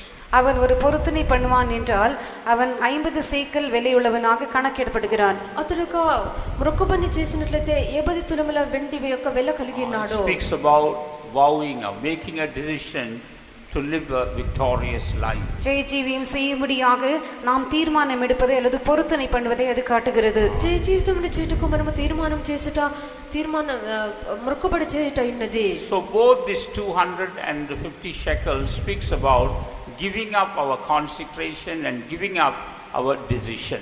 ஆகவே இந்த 200 சேக்கல் வெள்ளியும் 50 சேக்கல் வெள்ளியும் இரண்டுமே நம்முடைய பிரதிஷ்டையை முறித்து போடுவதை, நாம் செய்ததான தீர்மானங்களை முறித்து போடுவதை காட்டுகிறது. ఈ యొక్క 200 తులము 50 తులములను చెప్పినప్పుడు మరి యొక్క ప్రతిష్ఠ తన తీర్మానంలో మనం బ్రద్దలు చేయుట ఉన్నది. That's why they had to meet with defeat. ஆகவே தான் அவர்கள் தோல்வியை சந்திக்க வேண்டியதாக இருந்தது. అందుచేతనే వారు అపజయమును పొందుకొనవలసి వచ్చెను. God is once again reminding us to come back to our consecration and decision. நாம் நம்முடைய தீர்மானங்களிலே பிரதிஷ்டைகளுக்கு திரும்பி வரும்படியாக கர்த்தர் நம்மிடத்திலே வாஞ்சிக்கிறார். మనం మన యొక్క తీర్మానములకు ప్రతిష్టలకు తిరిగి రావాలని దేవుడు మనది ఎదురు చూచున్నాడు. Another reason for their defeat was their wrong counsel. அவருடைய தோல்விக்கு மற்றொரு காரணம் தவறான ஆலோசனை. వారి యొక్క అపజయమునకు మరొక కారణము తప్పైనటువంటి ఆలోచన. When they went to fight with this particular village, இந்த குறிப்பிட்டதான ஊருக்கு விரோதமாக அவர்கள் யுத்தம் பண்ணும்படியாக சென்ற பொழுது, ఈ యొక్క గుర్తింపబడిన ఊరునకు విరోధంగా యుద్ధం చేయుటకు వెళ్ళినప్పుడు, in Joshua 7 chapter verse 3 we read, the people told Joshua, let us not all go there and waste our time, just a few people can go and fight the battle. யோசுவா 7 அதிகாரம் 3 வசனத்தை வாசிக்கும் பொழுது அந்த ஜனங்கள் எல்லாம் யோசுவாவை பார்த்து, நாம் எல்லோருமே அங்க போய் யுத்தம் பண்ணி நம்முடைய சமயத்தை வீணாக்க வேண்டாம், சிலர் மட்டும் போனால் போதும் என்று சொல்லுகிறதாக பார்க்கிறோம். యెహోషువ 7వ అధ్యాయము 3వ వాక్యమునందు ఆ యొక్క జనులందరూ యెహోషువ యుద్ధకు వచ్చి మనమందరం వెళ్ళి ఆ యొక్క సమయం వృధా చేయని అవసరం లేదు, కొంతమంది వెళ్ళినట్లయితే చాలునని అతనికి ఆలోచన ఇచ్చిరి. So they only 3000 people went there for the battle. ஆகவே 3000 பேர் மாத்திரமே யுத்தம் பண்ண சென்றார்கள். కావున 3000 మంది మాత్రమే యుద్ధమునకు వెళ్ళిరి. And they were defeated. அவர்கள் தோல்வி அடைந்தார்கள். వారు అపజయమును పొందిరి. But now God gives them the counsel. ஆனால் இப்பொழுது கர்த்தர் அவர்களுக்கு கொடுக்கிறதான ஆலோசனை என்னவென்றால், అయితే ఇప్పుడు దేవుడు వారికి ఇచ్చుచున్నటువంటి ఆలోచన ఏదనగా, as we read in Joshua 8 chapter verse 1, let all the men of war go for that battle. யோசுவாவின் புஸ்தகம் 8 அதிகாரம் 1 வசனத்திலே நாம் வாசித்தது போல, யுத்த ஜனங்கள் யாவரையும் கூட்டிக் கொண்டு நீ எழுதி யுத்தம் பண்ண போ என்று கர்த்தர் சொல்லுகிறார். యెహోషువ 8వ అధ్యాయము 1వ వాక్యమందు యుద్ధ సన్నద్ధులైన వారిని అందరినీ తోడుకొని యుద్ధమునకు వెళ్ళమని చెప్పెను. So for us to possess the kingdom, we must have the right counsel of God. ஆகவே நாம் ராஜ்யத்தை பிடித்துக் கொள்ளும்படியாக நமக்கு தேவனுடைய சரியான ஆலோசனை அவசியம். కావున మనము రాజ్యమును పట్టుకుంటకు మనకు దేవుని యొక్క సరైన ఆలోచన అవసరము. Here Joshua did not seek for the counsel of God, he took the counsel of these men. இங்கே யோசுவா தேவனுடைய ஆலோசனையை தேடாமல் இந்த மனுஷர் சொன்னதான ஆலோசனையை ஏற்றுக்கொண்டான். ఇక్కడ యెహోషువ దేవుని యొక్క ఆలోచన వెదకకుండా మనుషులు చెప్పినటువంటి ఆలోచన పట్టుకొనెను. And naturally what they said was correct. இயற்கையாகவே அவன் சொன்ன காரியம் சரியாக தான் இருந்தது. అది ప్రకృతి ప్రకారముగానే అతడు చెప్పినటువంటి కార్యం సరిగానే ఉండెను. But it brought defeat in their lives. ஆனால் தங்கள் ஜீவிதத்திலே அது தோல்வியை கொண்டு வந்தது. అయితే వారి యొక్క జీవితమునందు అది అపజయము తెచ్చెను. We must continue to receive the right counsel of God. நாம் தொடர்ந்து தேவனுடைய சரியான ஆலோசனையை பெற்றுக்கொள்ள வேண்டும். మనము కొనసాగించే దేవుని యొక్క సరైన ఆలోచన పొందుకొనవలెను. That's why in Acts 20:27 St. Paul says, I have not shunned to reveal all the counsel of God. அப்போஸ்தலர் நடபடிகள் 20 அதிகாரம் 27 வசனத்திலே பரிசுத்த பவுல் சொல்லும் பொழுது, தேவனுடைய ஆலோசனையிலே ஒன்றையாகிலும் நான் உங்களுக்கு மறைத்து வைக்கவில்லை என்று சொல்லுகிறார். అపోస్తల కార్యములు 20వ అధ్యాయము 27వ వాక్యమందు దేవుని సంకల్పమంతా మీకు తెలుపకుండా నేనేమీ దాచుకొనలేదు. Praise be to God. கர்த்தருக்கு ஸ்தோத்திரம். దేవునికి స్తోత్రము. If we follow the counsel of New Jerusalem and Zion, we will reach our goal. புதிய எருசலேம் சீயோனு குறித்தான ஆலோசனையை நாம் பின்பற்றுவோம் என்றால் நம்முடைய இலக்கை நாம் சென்று అడైவோம். నూతన యెరూషలేము సీయోను యొక్క సంకల్పమును మనము వెంబడించినట్లయితే మనకు గురి చేరుకొనిదము. Though there are so many points, but I would just like to say one more point and conclude this message. இன்னும் அநேக குறிப்புகள் இருந்தாலும் இன்னும் ஒரே ஒரு குறிப்பை சொல்லி என்னுடைய பிரசங்கத்தை நான் முடிக்க வாஞ்சிக்கிறேன். అనేకమైన అంశములు ఉండినప్పటికీ ఒకే ఒక అంశంను చెప్పి ముగించెదను. Always peace must be preserved in our life. எப்பொழுதுமே நம்முடைய ஜீவிதத்திலே சமாதானம் பாதுகாக்கப்பட வேண்டும். ఎల్లప్పుడూ మన యొక్క జీవితమునందు సమాధానము కాపాడబడవలెను. When we turn to the book of Judges chapter 6, நியாயாதிபதிகள் 6ஆம் அதிகாரத்தை நாம் வாசிக்கும் பொழுது న్యాయాధిపతులు 6వ అధ్యాయమందు there we see the children of Israel were in a defeated state. இஸ்ரவேல் ஜனங்கள் இங்கே தோற்கடிக்கப்பட்ட நிலவரத்திலே காணப்படுகிறதாக பார்க்கிறோம். ఇక్కడ ఇశ్రాయేలు జనులు అపజయం పొందిన స్థితిలో ఉండుట చూచున్నాము. That's where God met Gideon. அங்கே தான் கர்த்தர் கிதியோனை சந்தித்தார். అక్కడ దేవుడు గిద్యోను దర్శించెను. And the Lord told him to do certain things. சில காரியங்களை செய்யும்படியாக கர்த்தர் அவனிடத்திலே சொல்லுகிறார். కొన్ని కార్యములు చేయమని దేవుడు అతనికి చెప్పెను. And by doing those things, he was able to bring back the peace of God into his life. இந்த காரியங்களை செய்வதின் மூலமாக தன்னுடைய ஜீவிதத்திற்குள்ளே அந்த தேவ சமாதானத்தை திரும்பவும் அவனால் கொண்டு வர முடிந்தது. ఈ యొక్క కార్యములు చేయటను బట్టి తన యొక్క జీవితమునందు దేవుని యొక్క సమాధానమును మరలా తెచ్చుకొనగలిగెను. That's why in verse 23 we read, and the Lord said unto him, peace be unto thee, fear not, thou shalt not die. ஆகவே தான் 23ஆம் வசனத்திலே நாம் வாசிக்கும் பொழுது கர்த்தர் அவனை நோக்கி உனக்கு சமாதானம், பயப்படாதே, நீ சாவதில்லை என்று சொல்லுகிறார். అందుచేతనే 23వ వాక్యమందు దేవుడు అతనితో నీకు సమాధానము, భయపడకము, నీవు చావవని అతనితో సెలవిచ్చెను. Then Gideon built an altar there unto the Lord and called it Jehovah Shalom. அப்பொழுது கிதியோன் கர்த்தருக்கு ஒரு பலிபீடத்தை அங்கே கட்டி அதற்கு யெகோவா ஷாலோம் என்று பெயரிட்டான். అప్పుడు గిద్యోను అక్కడ దేవునికి ఒక బలిపీఠమును కట్టి దానికి సమాధానకర్తయ్యను పేరు పెట్టెను. Jehovah Shalom means the Lord send peace. Jehovah Shalom என்று சொல்லும் பொழுது கர்த்தர் சமாதானத்தை அனுப்புகிறார். యెహోవా షాలోమ్ అని చెప్పినప్పుడు దేవుడు సమాధానమును పంపుచున్నాడు. Yes, when we bring back that peace of God in our lives, there will be victory in our lives. ஆம், நம்முடைய ஜீவிதத்திலே தேவ சமாதானத்தை நாம் திரும்பவுமாக கொண்டு வரும் பொழுது நம் ஜீவிதத்திலே ஜெயம் உண்டாகும். కావున మన యొక్క జీవితమునందు దేవుని యొక్క సమాధానమును తిరిగి తెచ్చుకున్నప్పుడు జయము కలుగును. As we read in 2 Peter 3rd chapter verse 14, when the Lord comes, we must be found of him in peace. 2 பேதுரு 3ஆம் அதிகாரம் 14ஆம் வசனத்திலே நாம் வாசிக்கிறது போல கர்த்தர் வெளிப்படும் பொழுது நாம் சமாதானத்தோடு அவரை சந்திக்கக்கூடியவர்களாக இருக்க வேண்டும். 2 పేతురు 3వ అధ్యాయము 14వ వాక్యమందు ప్రభు ప్రత్యక్షమైనప్పుడు సమాధానము గలవారముగా ఉండవలెను. Yes, then that kingdom will become ours. அப்படியானால் அந்த ராஜ்யம் நம்முடையதாகும். అప్పుడు ఆ యొక్క రాజ్యము మనదగును. We may be a little flock, but we need not fear. நாம் சிறுமந்தையாக இருக்கலாம், ஆனால் நான் பயப்பட வேண்டிய அவசியம் இல்லை. మనము చిన్న మందగా ఉండవచ్చును, అయితే మనం భయపడన అవసరం లేదు. Because the Lord says it's the good pleasure of the Father to give us the kingdom. ஏனென்றால் ராஜ்யத்தை நமக்கு கொடுப்பதிலே பிதா பிரியம் கொண்டிருக்கிறார் என்று கர்த்தர் சொல்லுகிறார். ఎందుకనగా రాజ్యమును మనకు అనుగ్రహించుటకు దేవునికి ఇష్టమైనదని చెప్పెను.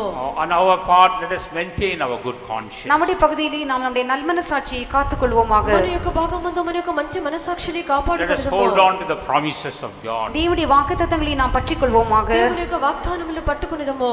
Let us have a spirit of faith. நாம் விசுவாசத்தின் ஆவியை உடையவர்களாக இருப்போமாக. మనము విశ్వాసపు ఆత్మ కలిగిన వారముగా Let us ఉండుదము. follow him wholeheartedly. நாம் முழு மனதோடு அவரை பின்பற்றுவோமாக. మనము పూర్ణ మనసుతో ఆయన వెంబడించుదము. Let us remove all cursed things from our life. சாபத்தீடான எல்லாவற்றையும் நாம் ஜீவித்திலிருந்து நீக்கி விடுவோமாக. శాపగ్రస్తమైన ప్రతిదాన్ని మన యొక్క జీవితం నుండి తొలగించుదము. Let us seek God's counsel. தேவனுடைய ஆலோசனையை நாம் தேடுவோமாக. దేవుని యొక్క ఆలోచనను వెతికిదము. And let us maintain the peace of God in our life. தேவ சமாதானத்தை நம் ஜீவியத்திலே நாம் காத்துக்கொள்வோமாக. దేవుని యొక్క సమాధానము జీవితం నందు కాపాడుకొనిదము. Then surely the victory will be ours. அப்படியானால் நிச்சயமாகவே ஜெயம் நம்முடையதாக இருக்கும். అలాగనట్లయితే నిశ్చయముగా జయము మనదయుండును. And we will reach New Jerusalem and Zion. நாம் புதிய எருசலேமை சீயோனை சென்று அடைவோம். మనము నూతన యెరూషలేము సియోను వెళ్లి That's చేరుదము.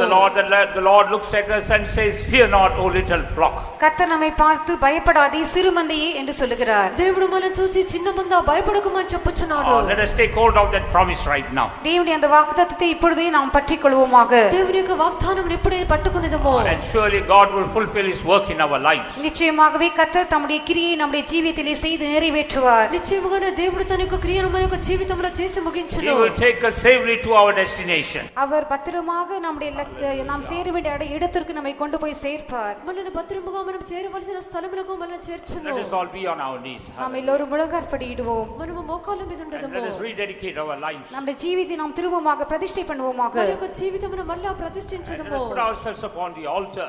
நம்மை நாமே பலிபீடத்தின் மேல் வைப்போமாக. మనల్ని మనమే బలిపీఠం మీద Once పెట్టదము. again, let the fire of God come down. திரும்பமாக தேவனுடைய அக்கினி இறங்கி வரட்டும். మరలా దేవుని యొక్క అగ్ని దిగిరానియుడి. Let it burn all dross in our lives. நம்முடைய ஜீவித்தில் இருக்கிற எல்லா களிம்பையும் அது சுட்டெரிக்கட்டும். మన యొక్క జీవితమునందున సమస్త మస్టులను Let కాల్చనియుడి. the Lord accept our offering this morning. இந்த காலை வேளையிலே நாம் செலுத்துகிறதான இந்த காணிக்கையை கர்த்தர் ஏற்றுக்கொள்ளட்டும். ఈ యొక్క ఉదయకాలంలో మనం చెల్లించు కానుకను దేవుడు అంగీకరించనియుడి. Let the power of God come upon us right now. இப்பொழுதே தேவனுடைய வல்லமை நம்ம மேல் இறங்கி வரட்டும். ఇప్పుడే దేవుని యొక్క శక్తి మన మీదకి Let us దిగిరానియుడి. be strengthened through the power of God. தேவனுடைய வல்லமையினாலே நாம் பலப்படுத்தப்படுவோமாக. దేవుని యొక్క శక్తి చేత And బలపరచబడదము. let us press forward towards our goal. நம்முடைய இலக்கை நோக்கி நாம் முன்னேறி செல்வோமாக. మన యొక్క గురిని చూచి మనం ముందుకు సాగిదము.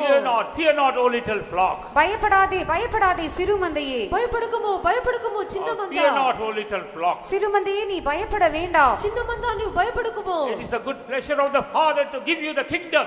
உனக்கு ராஜ்யத்தை கொடுப்பதிலே பிதா பிரியமுள்ளவராய் இருக்கிறார். నీకు రాజ్యం అనుగ్రహించుటకు తండ్రికి Yes, ఇష్టమైనది. New Jerusalem is yours. ஆம் புதிய எருசலேம் உன்னுடையது. అవును నూతన యెరూషలేము Zion నీతైనది. is yours. Zion உன்னுடையதாகும். Zion నీతైనది. Zion is yours. சீயோன் உன்னுடையதாகும். సియోను నీది. You will reach Zion. நீ சீயோனை சென்று அடைவாய். నీవు సియోనుకు వెళ్లి He will చేరుదువు. take you to Zion. அவர் உன்னை சீயோனுக்கு கொண்டு செல்வார். ఆయనను సియోనుకు తీసుకొని వెళ్ళును. No enemy can stop him. எந்த சத்துருவும் அதை நிறுத்த முடியாது. ఏ యొక్క శత్రువు ఆటంకపరచదు. Because he is going before us as the captain of the host. ஏனென்றால் தேவன் நமக்கு முன்பாக சேனையின் அதிபதியாக கடந்து போகிறார். ఎందుకనగా దేవుడు మనకు ముందుగా సైన్యములకు అధిపతిగా వెళ్ళుచున్నాడు. Hallelujah. Hallelujah. Hallelujah. Hallelujah. ஒளியில் இலங்கும் சுத்தர்களுடனே எளியோன் எனக்கோ பங்களித்தவரே. ஒளியில் இலங்கும் சுத்தர்களுடனே எளியோன் எனக்கோ பங்களித்தவரே. பரிசுத்தம் செய்யப்பட்டோருடனே நான் சுதந்திரம் நான் பெறச் செய்யுமே. பரிசுத்தம் செய்யப்பட்டோருடனே நான் சுதந்திரம் நான் பெறச் செய்யுமே. ஒளியில் இறங்கும் சுத்தர்களுடனே எளியோன் எனக்கோ பங்களித்தவரே. ஒளியில் இறங்கும் சுத்தர்களுடனே எளியோன் எனக்கோ பங்களித்தவரே. பரிசுத்தம் செய்யப்பட்டோருடனே நான் சுதந்திரம் நான் பெறச் செய்யுமே. பரிசுத்தம் செய்யப்பட்டோருடனே நான் சுதந்திரம் நான் பெறச் செய்யுமே. ஒளியில் இறங்கும் சுத்தர்களுடனே எளியோன் எனக்கோ பங்களித்தவரே. ஒளியில் இறங்கும் சுத்தர்களுடனே எளியோன் எனக்கோ பங்களித்தவரே. பரிசுத்தம் செய்யப்பட்டோருடனே நான் சுதந்திரம் நான் பெறச் செய்யுமே. பரிசுத்தம்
Hallelujah, hallelujah.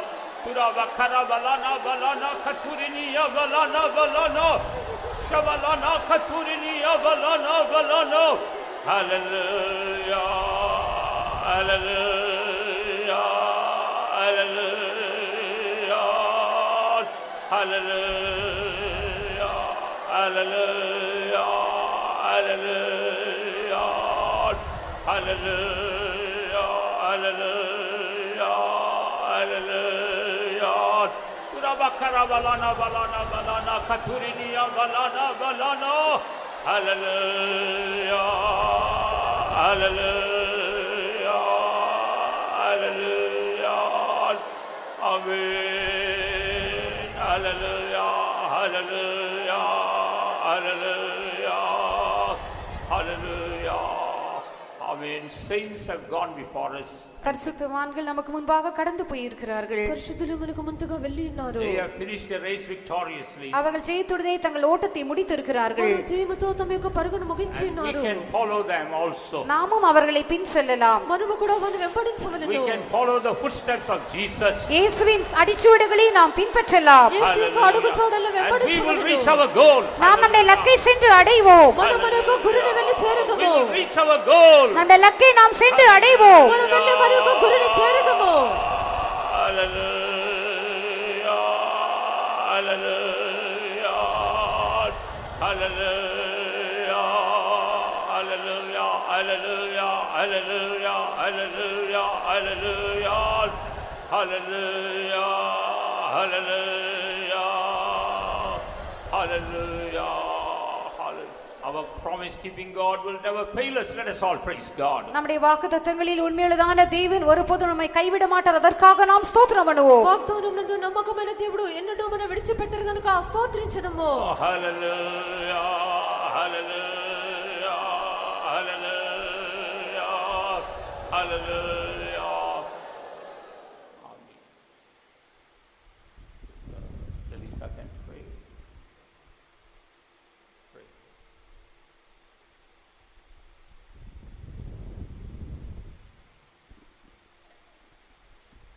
Our loving Heavenly Father, we praise you and we thank you for your precious word unto our lives this morning, O God. We thank you, Lord, for the beautiful way in which you've shown us, Lord, that we can trust in you. We need not fear, Lord, as that little flock, Lord, and you will give us the kingdom, O God. Thank you for helping us to take heed to all the different things that have been shown to us today, O God. How we must keep our lives, how we must trust you, O God, how we must get every accursed thing out of our lives, O God, and keep our eyes set on you, O God. Thank you for helping all of us today, we pray, Father, committing ourselves into your loving keeping, the good work you've started in us, you've promised to finish it and take us to that kingdom. Therefore, we give you all the praise in Jesus' name. ஆமென். கர்த்தாவே, மறுபடியும் ஸ்தோத்திரிக்கிறோம். நீர் செய்த எல்லா இரக்கங்களுக்காய் ஸ்தோத்திரம். எங்களுக்கு கொடுத்த வாக்குத்தத்தங்களுக்காய் துதிக்கிறோம் கர்த்தாவே. உடைய வாக்குத்தத்தங்கள் மாறுகிறதில்லை. உடைய சமூகம் எப்பொழுது எங்களுக்கு முன்னதாய் போகிறது. நீர் எங்களுக்கு முன்னதாய் சேனையின் அதிபதியாய் போகிறீர். ஆனபடி நாங்களுமே ஸ்தோத்திரிக்கிறோம் கர்த்தாவே. நீர் மாறாத தேவனாக இன்றைக்கு எங்களோடு கூட இருக்கிறபடி நான் துதிக்கிறோம் கர்த்தாவே. எங்களுடைய பரிசுத்தவான்களை நீர் பூர்ணப்படுத்தி எடுத்துக்கொண்டிருக்கிறீர். எங்களுக்கும் ஒரு ஓட்டம் உண்டு கர்த்தாவே. நாங்களும் எங்களுடைய இலக்கை அடைவோம் என்றுதான் நம்பிக்கையை இந்த காலை வேளையில் எங்களுக்கு தந்தபடினால் நாங்களுமே ஸ்தோத்திரிக்கிறோம். எங்களுக்கு முன்னதாய் நீர் போகும். எங்களுடைய ஜீவியத்திலே நீரே கூட இருந்து சுவாமி. எங்களுடைய ஒவ்வொரு அனுதின ஜீவியத்திலே உம்மை பிரியப்படுத்தி உம்மண்டை வந்து சேர எங்களுக்கு கிருபைதாரும். தாழ்த்தி உடைய திருக்கரத்திலே வைக்கிறோம். இயேசு கிறிஸ்துவின் இனிய நாமத்தில் கேட்கிறோம் பிதாவே. நம்முடைய கர்த்தராகிய இயேசு கிறிஸ்துவின் கிருபையும் பிதாவாகிய தேவனுடைய அன்பும் பரிசுத்த ஆவியானவருடைய ஐக்கியமும் அந்யோன்யமும் நம் அனைவரோடும் கூட என்றென்றைக்கும் இருப்பதாக. Hallelujah. Hallelujah. Hallelujah. Hallelujah.